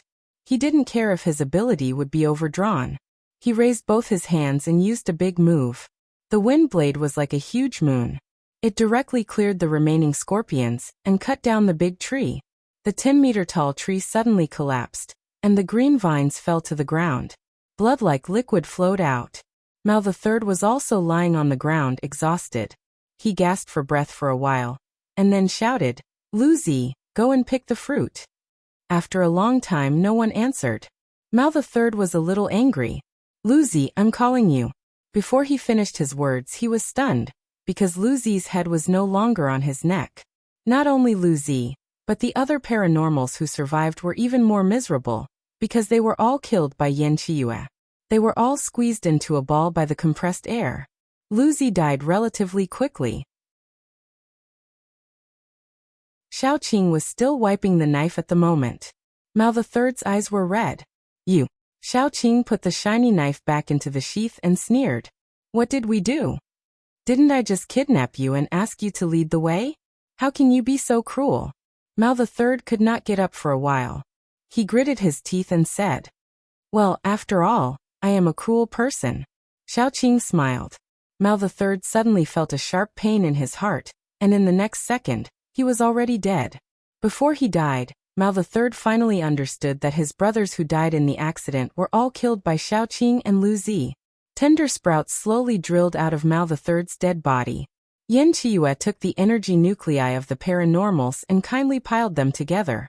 There was a saying, "Don't ask to be born in the same year and month, but die in the same year and month.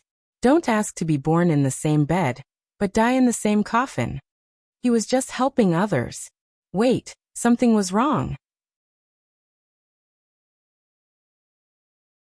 Chapter 160. It's better to strike first. Xiaoqing sighed and went forward to pick the fruit. She was very curious about this fruit. Something that made Mao Laosan and his gang risk their lives to get their hands on shouldn't be too bad. At this moment, Yan Qiyue had already found a bottle to collect the sap that flowed out of the tree. The two of them worked together, and there was a sense of tacit understanding. Just as Xiaoqing touched the fruit, a giant python came out of the river. If the python that she and Xiaomo had encountered before was as thick as a water bucket, then this one was a little thicker than a water jar. She didn't know how long it had lived for it to be so long, but Xiaoqing knew that this thing was coming for them. Xiaoqing made a prompt decision and directly pulled the dark green vine from the tree, stuffed it into her space, then picked up Yan Qiyue and ran. What a joke! How could such a long thing be worse than the previous one? If the two of them were injured and others took advantage of them on the way back, it wouldn't be fun. Originally, Xiaoqing thought that after she and Yan Qiyue ran for a while, the giant python would give up. After all, almost all animals had their own territory, especially this kind of big guy. It rarely left its territory, and even hunted in its own territory. Of course, the terrifying existence of marching ants was an exception. However, this giant python had already chased them for almost 10 miles and didn't have the slightest intention of giving up. Xiaoqing was a little annoyed. She was still holding Yan Qiyue in her arms. The vine that we snatched might be something good. This giant python has probably been eyeing it for a long time. It's just that there are too many scorpions and moths guarding it, so it didn't make a move. In the end, the two of us got it, so it's chasing us relentlessly. Yan Qiyue analyzed. In this situation, we can either run out of the forest or fight it out with it. It's probably impossible to stop it from chasing us.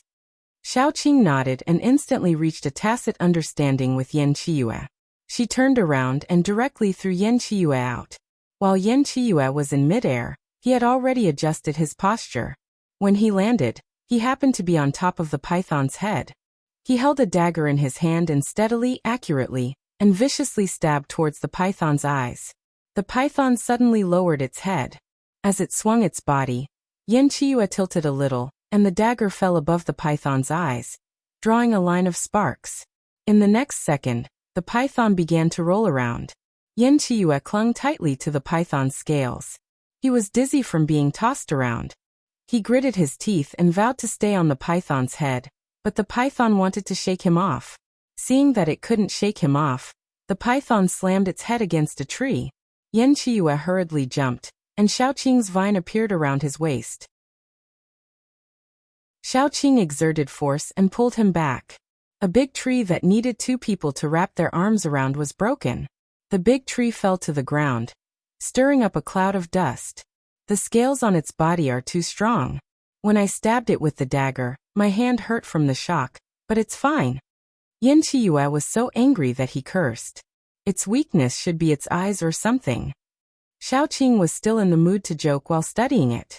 Its anus should be its weakness too. Yin Chiyue. Let me give it a try. Xiaoqing pondered for a moment and then said. Yin Chiyue immediately pulled her back. I'll go. You have the vine. You can save me at a critical moment. Let me go up. Do you know where its 7 inches are? Can you accurately stab its vital points when it's tossing around? Don't mess around. Xiaoqing touched Yin Chiyue's head. When the python got up dizzily, she jumped up and jumped onto the python's head. Chapter 161. As soon as the python felt that someone was on its head, it hurriedly continued to shake its head. Xiaoqing's endurance was better than Yin Chiyue's. The python soon became dizzy. It twisted its body dizzily and wanted to hit a tree. Xiaoqing grabbed its scales, turned over, and reached its chin. The python broke a big tree again. Xiaoqing took advantage of its dizziness to stab its eyes. To Xiaoqing's surprise, she could only stab the tip of the knife, and then she couldn't stab it anymore. Just as Xiaoqing was about to stab it harder, the python writhed in pain and began to roll on the ground in various positions, trying to crush Xiaoqing into meat paste. Yin Chiyue opened his eyes this time. He saw that Xiaoqing followed the python's rhythm and kept changing her position on the python's body. The python rolled on the ground with its face covered in dust, but it couldn't press down on Xiaoqing.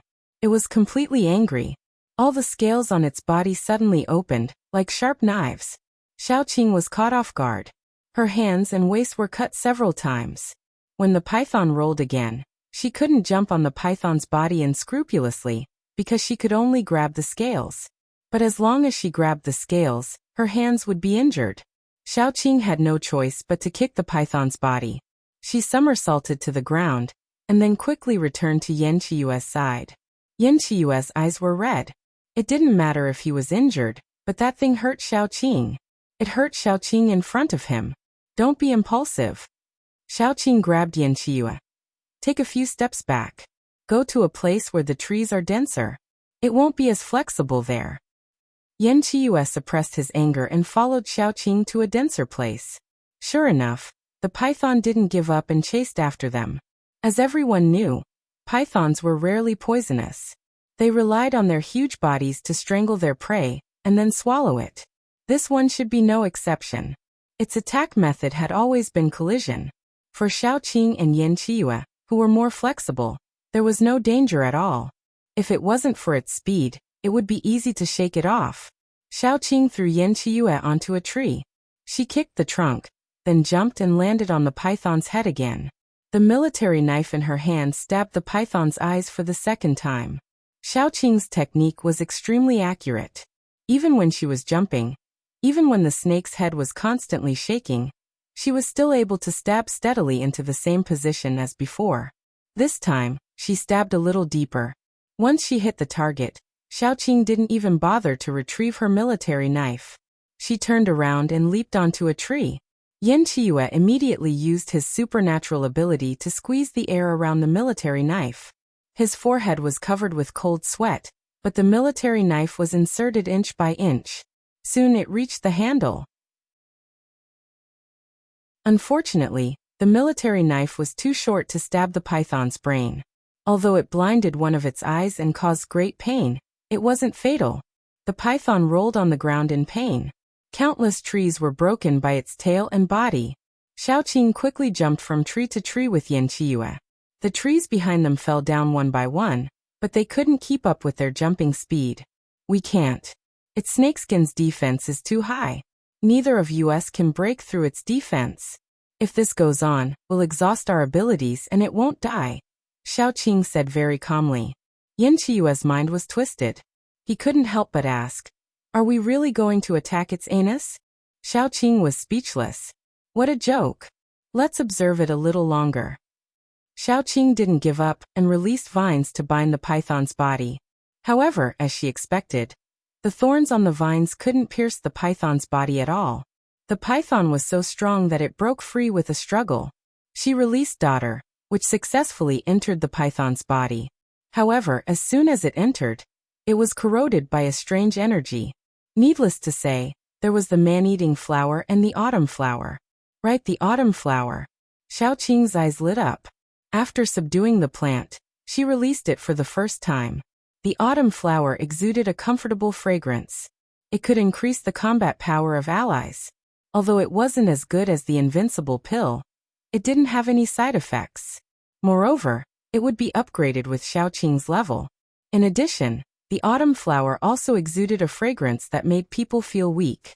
Although they didn't know if it was effective against snakes, they had to try. As soon as the autumn flower was released, the python's eyes lit up.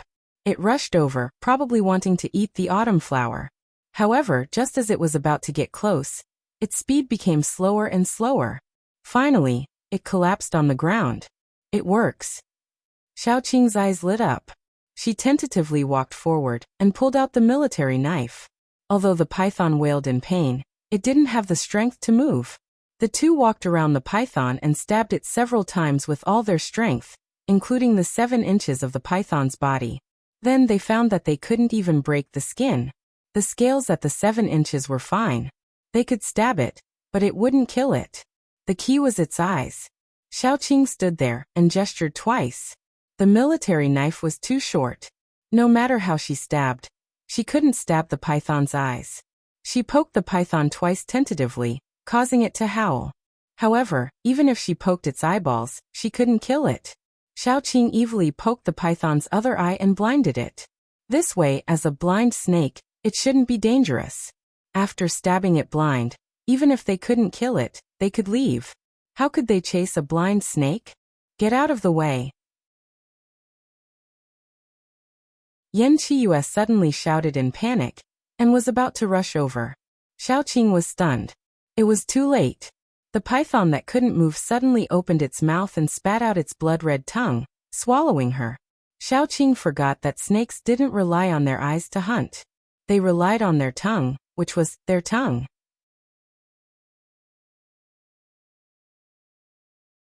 Chapter 162. At that moment, Yan Qiyue felt that if Xiaoqing really died, then he would accompany her. Although he couldn't be her husband when she was alive, he could at least share the same coffin as her when she died. The air around the snake was suddenly squeezed, and Yan Qiyue was desperately releasing her power. In the end, one could even see that the space around the big python was being squeezed to the point of instability, and tiny space cracks appeared around it. Correspondingly, Yan Qiyue's face was getting paler and paler, and blood was quietly dripping from the corner of his mouth. He had already done his best, and was even overdrawing his ability. If this continued, there would only be one result, and that was that the crystal core would shatter. Naturally, he wouldn't be able to survive. Just as Yan Qiyue was about to die together with the python, he suddenly saw a protrusion grow on the python's head.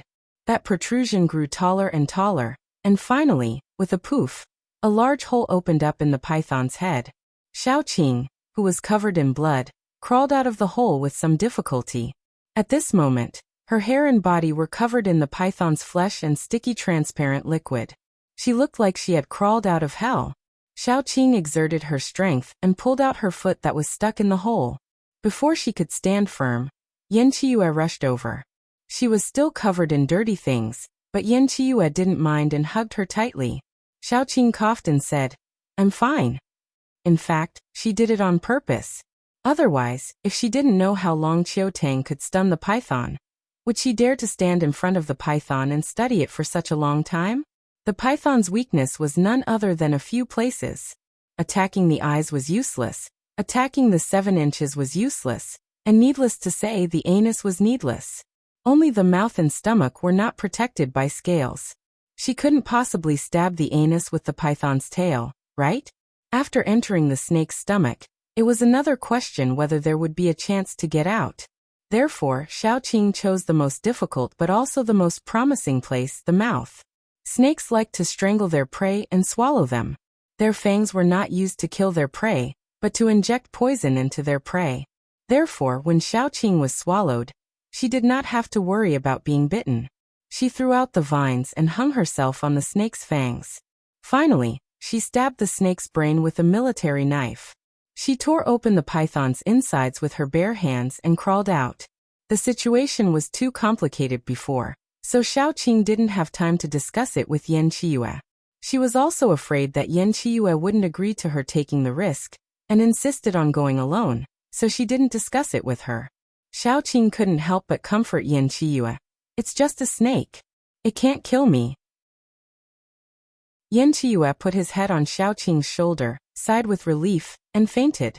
Xiaoqing lowered her head and saw Yan Qiyue's pale face. There was still a trace of crimson on the corners of his lips, but his expression was very peaceful. The wood power was born with the ability to heal. Although it was very weak, it was better than nothing.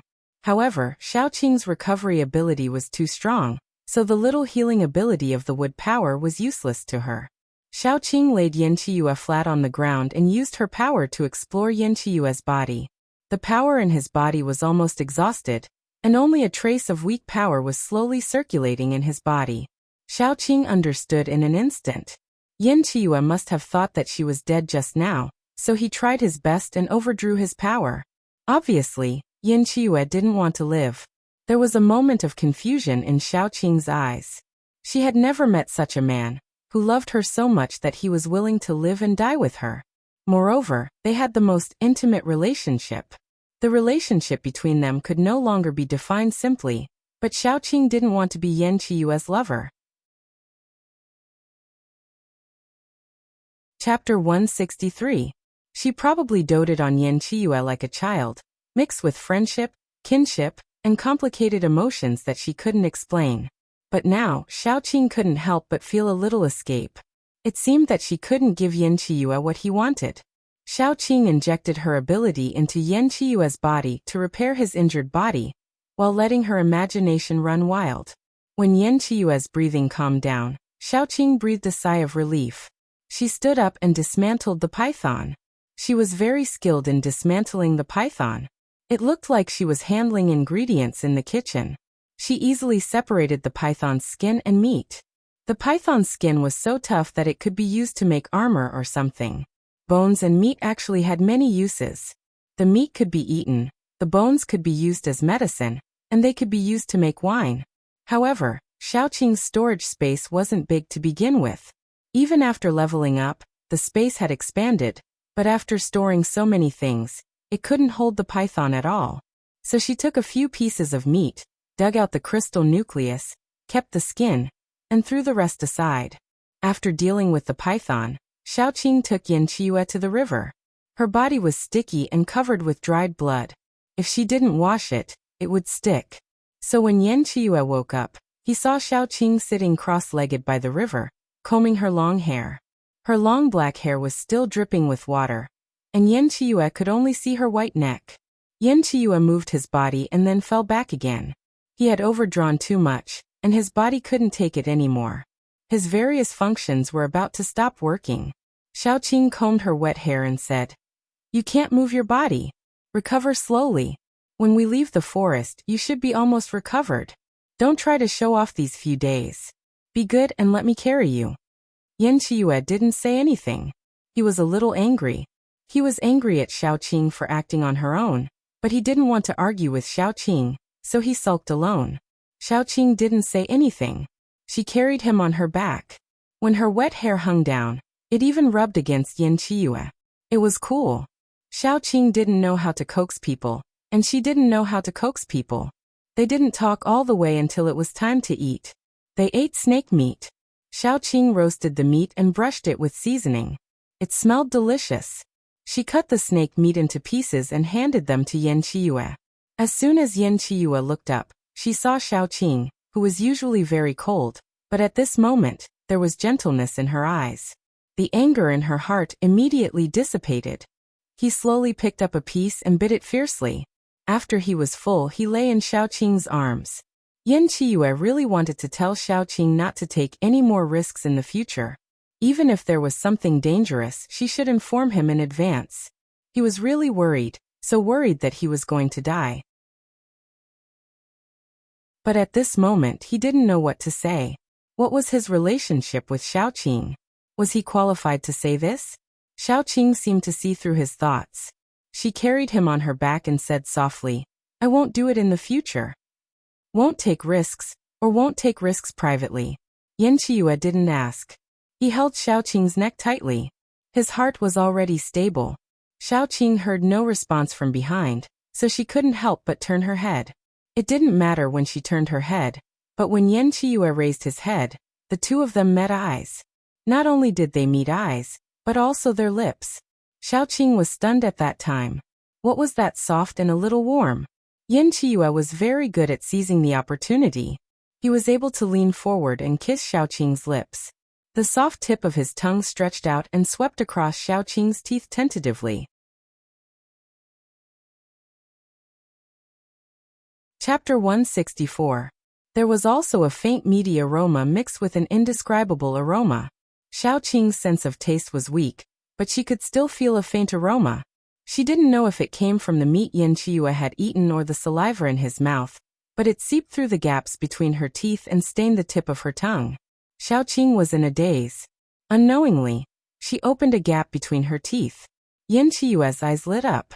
He pried open Xiaoqing's teeth and swept his tongue inside Xiaoqing's mouth. Xiaoqing, who was stunned for a long time, felt a little dizzy. After a long time, she came back to her senses and turned her head. However, because she moved too fast, she pulled a silver thread, which broke with a snap. At that moment, Xiaoqing's face was as red as the burning clouds in the sky. She staggered and almost bumped into a tree. Then, her face became even redder. She ran back in the direction she came from. Even the cold wind couldn't blow away the blush on her cheeks. At that moment, her mind was not filled with the thought of being taken advantage of. Nor was it that Yan Qiyue was so bold. It was just that his lips and tongue were so soft. Why did she have such a strange thought? The two walked for 3 days and finally walked out of the jungle for the second time. At this time, Yan Qiyue could already move. Running and jumping were not a problem, but his speed was still not good enough. So, Xiaoqing still carried him on her back. The two of them rushed forward in a straight line at lightning speed. After walking for almost a day, Xiaoqing was stunned. She saw a familiar scene. It was the place where the bandits had dug a pit as a trap, and almost destroyed their 2 SUVs. Xiaoqing was silent for a long time, and then said, "We are going in the opposite direction." If they kept going forward, they would reach Yanjiang. They were going in the opposite direction of Linchuan Survivor Base. There were 2 options in front of Xiaoqing. One was to go directly to the Jiangbei Survivor Base, and see if she could find Dai. On the way back, she could change her route and see if they were in the S-City Survivor Base. The second option was to go back to Linchuan Survivor Base first. After dealing with Yan Qiyue, he would go to S-City Survivor Base and Jiangbei Survivor Base. Xiaoqing really didn't know how to choose, so she directly threw the problem to Yan Qiyue. Yan Qiyue was very supportive and said directly, "Let's go to the Jiangbei Survivor Base first. Linchuan is fine. As long as Qiao Mo isn't dead, there won't be any chaos. We can go back whenever we want." Xiaoqing breathed a sigh of relief. She directly crossed the mountain pass in front of them, and walked forward along the route they had taken last time. When they reached the edge of the city, Xiaoqing specially went to check on the temporary residence she had found for Yan Hanqing and the others. They were no longer there, and the house was very tidy. It didn't look like there had been a battle. They should have all evacuated safely. Xiaoqing breathed a sigh of relief. She directly took Yan Qiyue through the city at the fastest speed, and finally arrived at the edge of Yanjiang. Yanjiang was very wide. It was impossible for Xiaoqing to fly across. She could only think of other ways. In the end, she finally saw a boat after walking upstream for a long time. The abandoned metal boat was lying in the grass. It was already a little rusty, but it was just enough for Xiaoqing and Yan Qiyu to cross the river. Not far across the river was the Jiangbei survivor base. Xiaoqing breathed a sigh of relief, but also a little nervous. She really hoped to see her teammates at the Jiangbei survivor base, but she was also afraid that they wouldn't be there. The greater the hope, the greater the disappointment. Yan Qiyu could feel Xiaoqing's slightly trembling shoulders. He deliberately distracted Xiaoqing. Don't you think it's a little frivolous that I didn't bring any gifts? Chapter 165. Xiaoqing couldn't help but laugh. It's not like you're meeting your mother-in-law. Why are you being so frivolous? Yan Qiyu widened her eyes. It's almost like meeting your mother-in-law. What if your teammates don't like me and you decide to abandon me? Xiaoqing's mood relaxed a lot because of his words. She pondered for a moment, then said, "Then I'll tell them that you're my sugar baby." "Then you must be my sugar baby for the rest of your life." Yan Qiyu leaned on Xiaoqing's back and chuckled. They didn't put Yan Qiyu down until they reached the gate of Jiangbei survivor base. Then they walked over together. There were many people at the gate of Jiangbei survivor base. They were probably the nearby survivors who came to seek shelter, and there were also ordinary people who came back from the outside. Both of them had to be checked to make sure that they weren't infected by zombies before they were allowed to enter the base. As for the superpowered people, they didn't need to be checked or registered except for the first time when they entered the base. It was the first time that Xiaoqing and Yan Qiyu came to Jiangbei survivor base, so they lined up at the gate obediently. After all, nothing could be accomplished without rules. The base had set the rules, so they couldn't do anything against the rules just because they had the ability. People like them usually died relatively quickly. The two of them were rather eye-catching in the group. After all, they were a handsome man and a beautiful woman. Moreover, the two of them were dressed neatly and looked very relaxed. They were completely different from the people around them who had escaped from the disaster, and were dressed in rags, and looked like they were emaciated. Although the line was very long, it was still very fast as long as no one cut in line. It was hard to say if someone cut in line. Just as Xiaoqing was about to reach the front of the line, several well-dressed men came over. From the gate of Jiangbei survivor base came a good-looking young man who exuded a sense of licentiousness. As soon as the men saw the young man, they greeted him. "Brother Hao. Brother Hao, you're finally here. We've been waiting for you for a long time." The young man called Brother Hao immediately waved his hand. "What are you waiting for? Come with me." As he spoke, he led a few people in front of Xiaoqing and Yan Qiyu and directly cut the queue. Cutting the queue was actually not a big deal. With Xiaoqing's character, she would definitely not fuss over such a small matter. That person shouldn't have pushed Yan Qiyu, and he shouldn't have used so much strength. Before Yan Qiyu met Xiaoqing, he was a devil incarnate. His temper didn't need much, but after meeting Xiaoqing, Yan Qiyu restrained himself a lot. At least he wouldn't care about such trivial things. But that person shouldn't have stared at Xiaoqing after pushing him away. The way he looked at Xiaoqing was as if he wanted to strip off her clothes. Therefore, this seemingly arrogant brother Hao offended both Xiaoqing and Yan Qiyu as soon as he came up.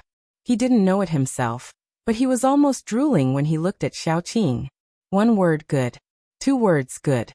3 words, I want to have sex with you. Brother Hao thought that he had seen a lot of beautiful women. For example, the beautiful woman next to his eldest brother was a hot girl with big breasts and round buttocks. But compared with Xiaoqing, that beautiful hot girl was full of prostitutes in an instant. Besides, the number one beauty in their base was not only not beautiful, but also had a little unique charm of a young woman. But she was still a little inferior to Xiaoqing. It was the first time that Brother Hao had seen such a beautiful woman. He made a pose that he thought was very handsome, took out a box of Zhonghua cigarettes, and smoked a cigarette. Immediately, a man with good eyesight came up to light a cigarette for him. Brother Hao thought that he was very stylish. Whether it was the Zhonghua cigarette in his hand, the way he held the cigarette, or even his greasy bangs, he was so handsome that no one could compare with him. However, in Xiaoqing's eyes, he was a fool with a brain damage index of more than 101. She gave him one more point to make him proud. Sister, where are you from? Brother Hao came over and said, are you going to live in Jiangbei Survivor Base for a long time? Or are you looking for someone? Xiaoqing didn't say anything. She was thinking that if she beat up the man in front of her at the gate of Jiangbei Survivor Base, wouldn't it be too disrespectful to Mengshen and the others? Yan Qiyu made an excuse. Can you move aside? You are blocking the door.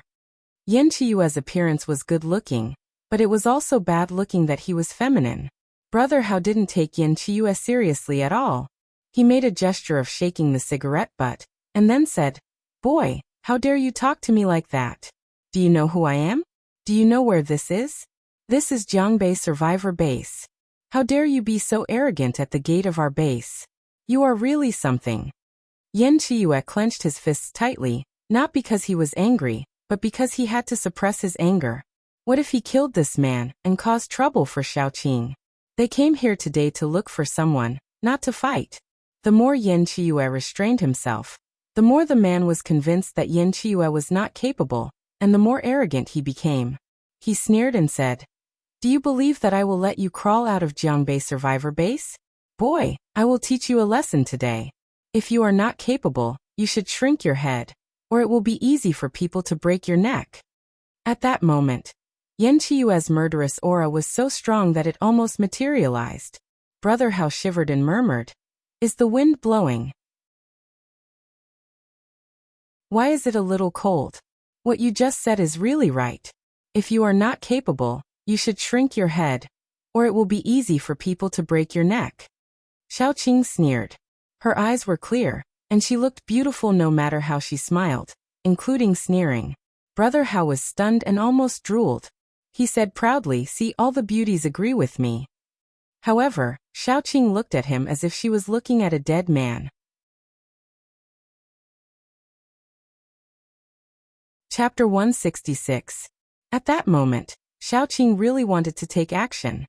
However, when she was about to do so, a man appeared in her sight. The man was none other than Yan Pingshan. Yan Pingshan sat in the off-road vehicle with no expression on his face. He looked very serious. As soon as he came out, Brother Hao and the others hurriedly made way for him. Everyone looked at him with awe. Brother Hao pulled Xiaoqing and said to Xiaoqing, He's the leader of our base. Don't offend him. Without saying anything, Xiaoqing stood in the only way of the off-road vehicle. Brother Hao was so scared that he peed his pants. He didn't expect Xiaoqing to be such a brave person. The off-road vehicle immediately stopped. The driver stuck his head out and scolded, Are you crazy? Then the driver was pressed on the steering wheel by Yan Pingshan. He jumped out of the car with surprise. Qing? Is that you? Xiaoqing nodded and said, Where's Dai? Where's my son? Is he with you? Let's go in and talk. Yan Pingshan hesitated and said. The people behind him immediately asked, Are we going to? Before he finished, Yan Pingshan shouted, Let's go. Let's go back. However, when facing Xiaoqing, he was extraordinarily pleasant. I'll go and call Mengshen. Let's sit down and talk for a while. Xiaoqing took Yan Qiyu and followed Yan Pingshan into the house. Brother Hao, who was trying to flirt with Xiaoqing, was speechless. Mengshen was a little thin, but he couldn't hide the joy on his face. When he heard the news about Yan Pingshan, he left everything in his hands and rushed over. Fortunately, you're fine. Yan Qiyu became alert. Xiaoqing was actually a very slow person. She couldn't feel it, but Yan Qiyu could clearly feel that the man in front of her was interested in Xiaoqing. Yan Qiyu quickly hugged Xiaoqing's arm and said with a smile, Qing, won't you introduce him to me? Xiaoqing didn't understand what Yan Qiyu was thinking. She said very seriously, This is Yan Pingshan, and this is Mengshen. They are both my friends. After saying that, she pointed at Yan Qiyu. Previously, I fell into Yan River, and it was Qiyu who saved me. Qiyu, how intimate. Mengshen narrowed his eyes and suddenly smiled. Qing, are you planning to settle down in Jiangbei Survivor Base this time? I'm here to see if you guys got out safely. And are Dai and the others in the Jiangbei Survivor Base now? Xiaoqing frowned and asked in a low voice.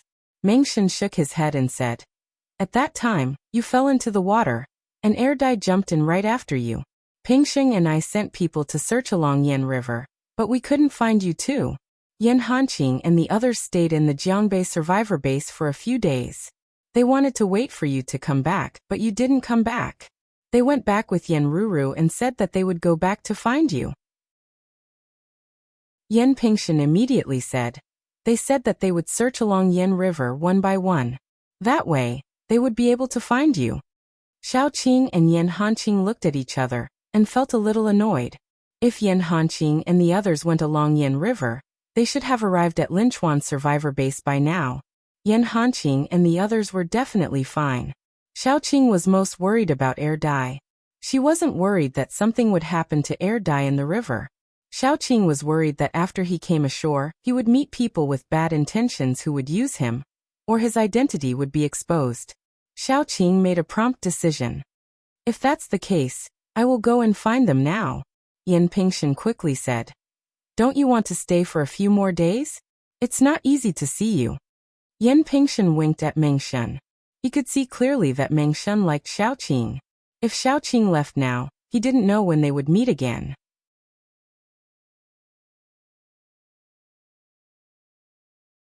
Chapter 167. Yan Pingshan naturally wanted to create an opportunity for Mengshan. "No, I'm really worried about them." Xiaoqing shook her head and said softly, "Especially Erdai. His identity is too sensitive." Mengshan lowered his head and said after a while, "You go quickly. It's more important to meet up with your teammates. We have plenty of time to catch up later." Xiaoqing nodded. She didn't stay for a moment and immediately prepared to leave. Before she left, Yan Pingshan gave her a lot of things, including food and necessities. Xiaoqing didn't refuse and took all of them. After they walked out of Jiangbei survivor base, Yan Qiyu was relieved. There were indeed many people who coveted Xiaoqing. Fortunately, he acted quickly, unlike Mengshan, who was hesitant. It was destined that he couldn't win against him. After Xiaoqing left, Yan Pingshan jumped and said, "Why can't you be enlightened? Now that you let Xiaoqing go, do you still have a chance in the future?" Mengshan was depressed for a moment, but he quickly glanced at Yan Pingshan and said, "It's not you who is looking for a wife. Why are you jumping?" He knew very well that he couldn't keep Xiaoqing. Xiaoqing would definitely go to Erdai. Instead of annoying Xiaoqing, it was better to be decisive and let her go. If they were fated to meet again, they would meet again. After Xiaoqing left Jiangbei survivor base, she didn't want to go back to S City. She took Yan Pingshan and ran along the Yan River. They drove an off-road car that Yan Pingshan gave them. When they passed by a survivor base, Xiaoqing would go in and ask if Yan Hanqing and the others had been there. There were many survivor bases. They met at least 7 or 8 along the way, big and small. They didn't see Yan Hanqing and the others until they reached Linchuan survivor base. Xiaoqing knew that this matter couldn't be rushed, so she didn't say much. She just said, "Since we are going back to Linchuan survivor base, let's go back first and let Xiaomo feel at ease. We can also see if they have arrived at Linchuan." Yan Qiyu nodded. In fact, he didn't want Xiaoqing to find her teammates. Now they were alone. Once they found Xiaoqing's teammates, it would be a world of 3, 4, 5, 6, 7, 8, 9 people. He wouldn't be able to monopolize Xiaoqing anymore. Therefore, Yan Qiyu hoped that Xiaoqing couldn't find her teammates, so he could accompany her to find them. At the same time, he hoped that Xiaoqing could find them, because he didn't want to see Xiaoqing so anxious. It was like ice and fire. Yan Qiyu swiped his ID card and successfully entered Linchuan survivor base. Immediately, someone went to inform Qiao Mo that Yan Qiyu was back. After Qiao Mo returned to the base, the first thing he did was to send 10 teams of paranormals to find Yan Qiyu. It could be seen how important Yan Qiyu was in Qiao Mo's heart. Yan Qiyu threw the car directly to the guard, then walked inside with Xiaoqing. They needed to go back to Yan Qiyu's house first and pack up a little. They estimated that Xiao Mo would come at this time. They told Xiao Mo that they were going to take a look around the base, then they could continue to look for Yan Hanqing and the others. However, the plan couldn't keep up with the changes. When the two were crossing the square to go home, they saw several familiar figures. The corners of Xiao Qing's eyes immediately moistened, because those figures were none other than Yan Hanqing and the others.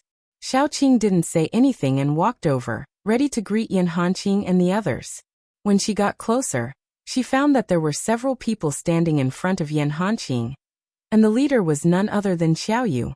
Xiao Yu's face was gloomy, and he was holding a very familiar rabbit in his hand. He was talking to Yan Hanqing and the others. Animals are rude because they are animals. Are you animals too?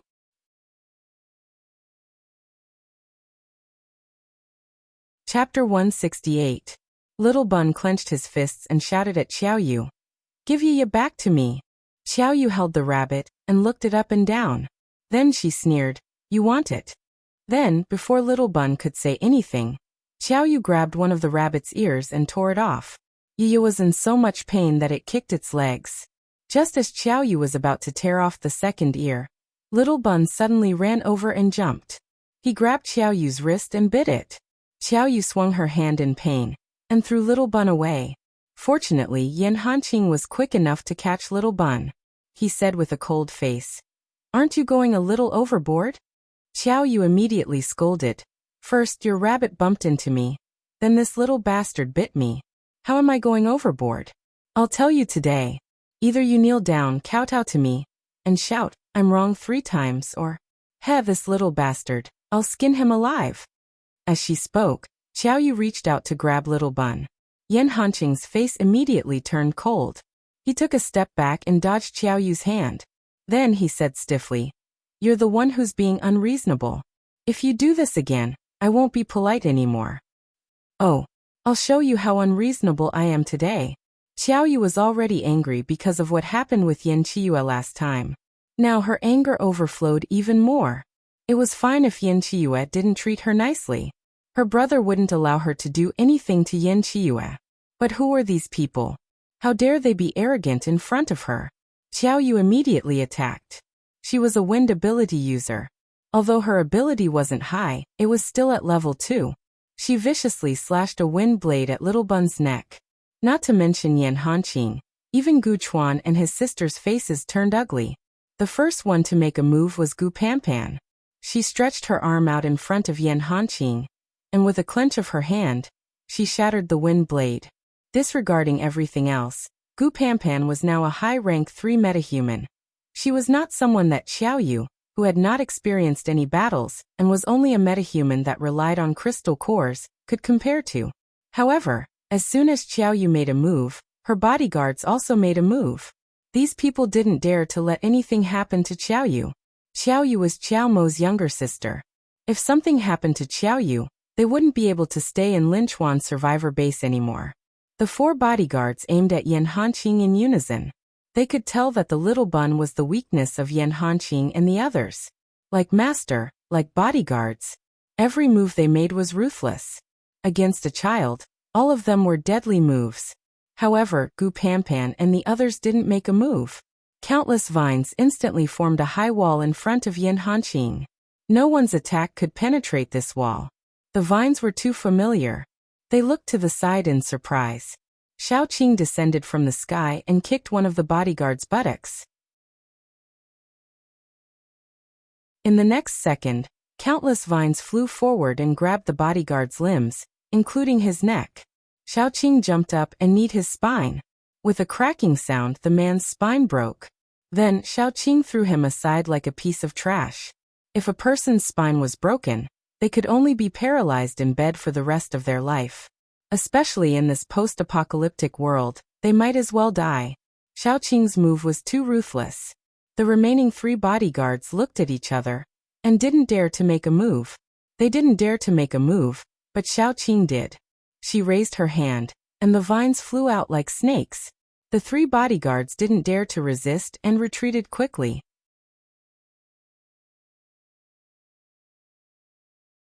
Chapter 169. Xiao Yu originally wanted to scold these cowardly bodyguards, but then she saw Yan Qiyue walking over. Her face immediately turned pale, and she wanted to squat at the side and vomit. The trauma from last time was still vivid in her mind, and she didn't dare to go against Yan Qiyue again. Why are you running? Xiao Qing sneered. She clenched her fist, and one of the bodyguards immediately knelt on the ground. Countless sprouts emerged from his body, tearing through his clothes and swaying in the wind. Xiaoqing chose the cruelest method, which was to let the daughter grow out of his body and use its roots to fill his organs. This way of dying was the slowest and most painful way. However, Xiaoqing felt that it wasn't enough because these people in front of her actually attacked little Bun. That was her life, and it was more important than her own. If anyone attacked little Bun, it would be worse than taking her life. Then they couldn't blame her for being ruthless. That person's death frightened the remaining 2 bodyguards. The 2 of them broke into a run, no longer caring about Xiao Yu and Xiao Buyu. Although they wouldn't be able to protect Xiao Yu and would be punished by Xiao Mo. If they didn't run now, their lives would be lost here. However, they still couldn't escape because Gu Chuan and Yan Hanqing attacked at the same time. One of them had an ice spike pierced through his heart, while the other had a lightning bolt pierced through his head. Their deaths were tragic, but at least they didn't have to suffer as much as their 2 colleagues. Miss Qiao, where do you want to go? Yan Qiyu asked with a smile. Xiao Yu's legs were already weak. She threw away Yiya in her hands. Although her face was pale, there was at least some color in her face. Yan Qiyu, don't forget that my brother is Qiao Mo, she said fiercely. What kind of person was Yan Qiyu? He did as he pleased. He probably really dared to kill her. Little Bun ran out from Yan Hanqing's arms and went to pick up the dying Yiya. Yiya was missing an ear and was bleeding profusely. Little Bun's heart ached. He had just picked up Yiya when Xiao Yu picked her up. Xiao Yu could tell that Xiaoqing cared about the little Bun, while Yan Qiyu cared about Xiaoqing. As long as the little Bun was in her hands, Yan Qiyu wouldn't dare to do anything to her. That way, as long as she could stall until Xiao Mo arrived, she would be safe. Don't come over. Otherwise, my hands will tremble. Xiao Yu choked little Bun's neck and suddenly became tough. Xiaoqing's aura instantly turned so cold that it didn't seem like a living person. Previously, she hadn't intended to kill Xiao Yu, because no matter what, she had to think about Yan Qiyu. Killing a few lackeys as a warning to Xiao Yu was enough. But now, she really wanted to kill Xiao Yu. No one had ever dared to use the little Bun to threaten her. The little Bun was her life, and Xiao Yu had really touched her bottom line. Just kill her. Xiao Mo won't dare to do anything. Yan Qiyu saw Xiaoqing's expression clearly. He knew Xiaoqing's temper. If he hadn't said this in advance, Xiaoqing would definitely kill Xiao Yu first, and then cut ties with him so that he wouldn't be implicated. How could Yan Qiyu tolerate Xiaoqing cutting ties with him just because of Xiao Yu? Who was Xiao Yu? Was she worth the enmity between him and Xiaoqing because of her? She wasn't worthy. If it weren't for the fact that he hadn't fully recovered and couldn't use his ability as he pleased, he would definitely kill Xiao Yu first. He had tolerated Xiao Yu for a long time. Previously, he just didn't want to change places. At least Linchuan's survivor base was more stable and suitable for experiments, so he didn't want to offend Xiao Mo and didn't make a move on Xiao Yu. He didn't expect that his momentary tolerance would give Xiao Yu the illusion that he didn't dare to provoke her. At this moment, she even wanted to climb over his head. Now that he liked Xiaoqing, he already planned to follow wherever Xiaoqing went. He didn't care whether he would offend Xiao Mo or not. Hearing Yan Qiyue's words, Xiaoqing swallowed the words she was about to say and looked directly at Xiao Yu. Xiao Yu was so scared that she trembled. She couldn't help but tighten her grip on the little Bun. She was so nervous that she didn't notice that the child in her hand didn't seem to be suffocating at all. A pair of yin-yang eyes looked at her calmly, and didn't forget to hug the bunny in his arms tightly. Xiaoqing saw very clearly that the little Bun would be fine for a while. She slowly approached Xiao Yu. Xiao Yu had touched her bottom line, so she wouldn't let her die so easily. Your son is in my hands. What are you trying to do?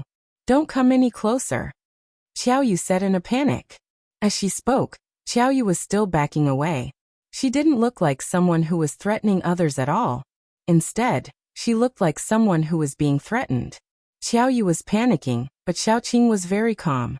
She secretly directed the vines to circle around Xiao Yu. Although she was prepared to kill Xiao Yu, that was on the basis that she wanted to save the little Bun. Otherwise, she wouldn't do it. Just stand there. If you come any closer, I won't be polite. Before Xiao Yu could finish speaking, Xiaoqing stopped in her tracks. A lush plant bloomed under her feet, and a light fragrance slowly drifted over. Although Xiao Yu was an idiot, she had a powerful brother, so she naturally had some knowledge.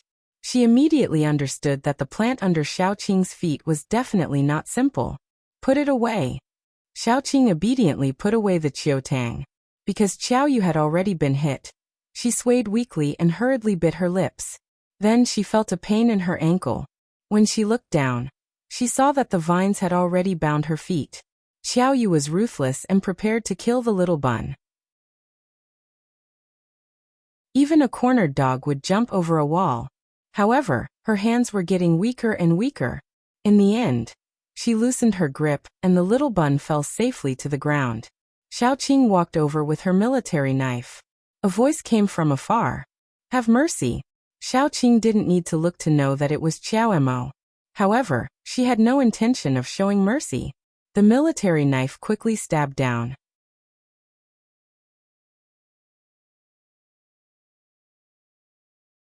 Chapter 170. Xiaoqing had no intention of stopping. She was determined to take Xiao Yu's life. Let alone Xiao Mo, even if the Heavenly King came, she would kill her first before speaking. However, Xiaoqing couldn't kill Xiao Yu in the end because before Xiaoqing could do anything, Xiao Yu was already living a life worse than death. Little Bun squatted on the ground, hugging Yiya with one hand and Xiao Yu's ankle with the other. Green energy could be seen flowing out of Xiao Yu's body. In just a few seconds, Xiao Yu turned into a dried corpse. Her hair was yellow, and she was all skin and bones. Her eyes were bulging, and she looked particularly terrifying. Little Bun jumped into Xiaoqing's arms and complained first, "So ugly, mommy. Baby is scared." Xiaoqing smiled and patted Little Bun's head. She covered his eyes and said, "Baby is not scared." After comforting Little Bun, the first thing Xiaoqing did was to call her teammates over. They were ready to break out of the encirclement at any time. She was now an intermediate level 4. After her body was repaired, she gained the ability to control space. Although her control over space wasn't strong and couldn't compare to the Zombie King, with this ability and her wood ability, it would be easy for her to break out of the encirclement. Xiao Mo's expression was a little ugly. He was one step too late. Xiao Yu couldn't be more dead at this moment. The person who killed her was obviously Xiaoqing's group. Surprisingly, the first thing Xiao Mo said when he came over wasn't anger or accusation. His tone was very calm, and it didn't sound like it was his sister who died in front of him at all. It sounded more like an unrelated person. "Chiyu, are you preparing to leave?" Yin Chiyu nodded. The agreement was very clear. "I will leave when I want to. You should still remember this, right?" Xiao Mo pondered for a moment and continued to ask, "You're not coming back?" "I don't know." Yin Chiyue's meaning was very clear. He followed Xiaoqing. Wherever Xiaoqing went, he would go. If Xiaoqing didn't come back, he definitely wouldn't come back. Xiao Mo waved his hand, and someone immediately came to carry Xiao Yu's body away. "The one who died is my sister. I should have the right to know the reason behind her death." Yen Chiyue glanced at Xiaoqing and briefly recounted what had just happened.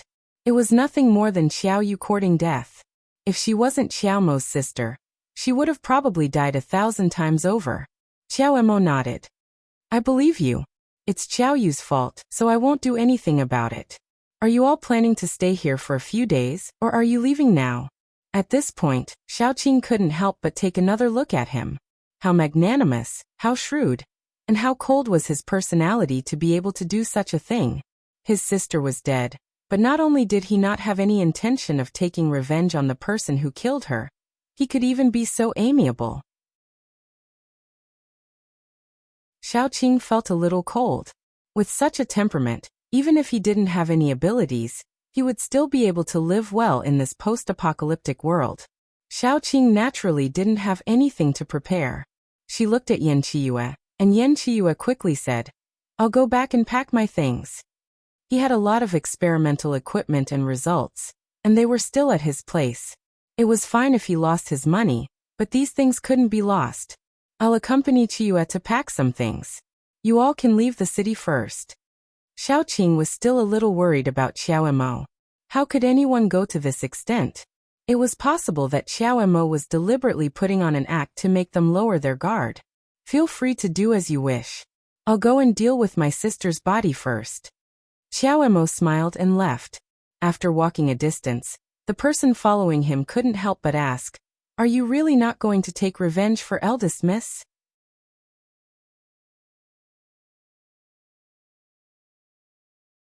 Chapter 171. Xiao Mo didn't say anything, but he was determined to replace her. Xiao Yu was his sister, but they had the same father but different mothers.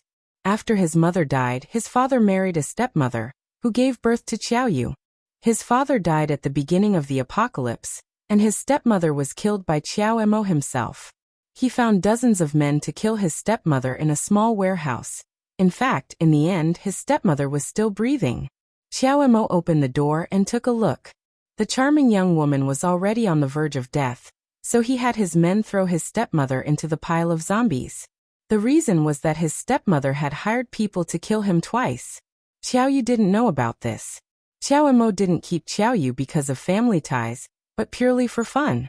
He had killed his stepmother with his own hands, but her daughter still called him brother sweetly, and even took the initiative to climb into his bed. Xiao Mo didn't refuse and enjoyed this young body. Even if Xiao Yu was his sister, and half of their blood flowed in their bodies, Xiao Mo didn't refuse. Therefore, even if Xiaoqing killed Xiao Yu, the first thing on Xiao Mo's mind wasn't revenge, but how to keep Yan Qiyue, and how to reap the greatest benefits when Yan Qiyue was determined to leave. He was such a person. Otherwise, why would he sleep with his own sister? Yan Hanqing and the others didn't leave. They were also worried that Xiao Mo would play dirty tricks, so they accompanied Yan Qiyue to pack up. The experimental equipment was placed in Xiaoqing's space, as well as his little treasury. After packing up, Yan Qiyue didn't even bother to say goodbye to Xiao Mo, and the few of them left. Yan Qiyue thought that he was ruthless, but not as ruthless as Xiao Mo. It was better to stay away from such a person. After leaving Linchuan, the few of them discussed and headed in the direction of Jingdu. Jingdu was the largest survivor base in the country, and it was also the place with the most uniform rules, but also the most chaotic. The more people there were, the more information there would be. Maybe there would be news about Dai.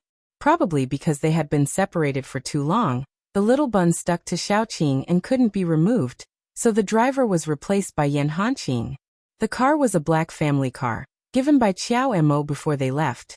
So when they walked out of Linchuan, everyone's expression was very strange. Have you ever seen someone give you a car after killing someone's sister? Xiaoqing sat in the back with the little bun in her arms, and Yaya in the little bun's arms. Yaya's head was bandaged into a ball with a bow, and it looked like she had 3 ears. Yaya's head. Once little Baozi was in Xiaoqing's arms, he began to talk endlessly.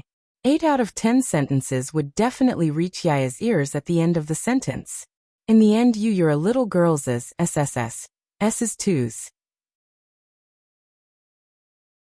Yaya's 2 out of 3 sentences. You don't even say you miss your mother. The little bun immediately pouted and kissed Xiaoqing, firmly and fiercely on Xiaoqing's mouth, and then said in a childish voice, "I love mommy the most. Mommy, I miss you, but you must be painful." Xiaoqing was angry and amused at the same time. She couldn't help but poke the little bun. "You little ingrate." Yan Qiyue immediately took the opportunity to interrupt. "The baby is so cute." He greeted him with a smile, but the little bun pushed him away. The little bun sneered and shouted, Uncle Qing, someone is seducing mommy." Yan Qiyue was confused, and Xiaoqing burst into laughter. She poked the little bun again. "Where did you learn these strange words? Seducing mommy?" You're tuning in to the Earbook Haven YouTube channel. Don't forget to subscribe and join us on this journey to catch the most captivating stories.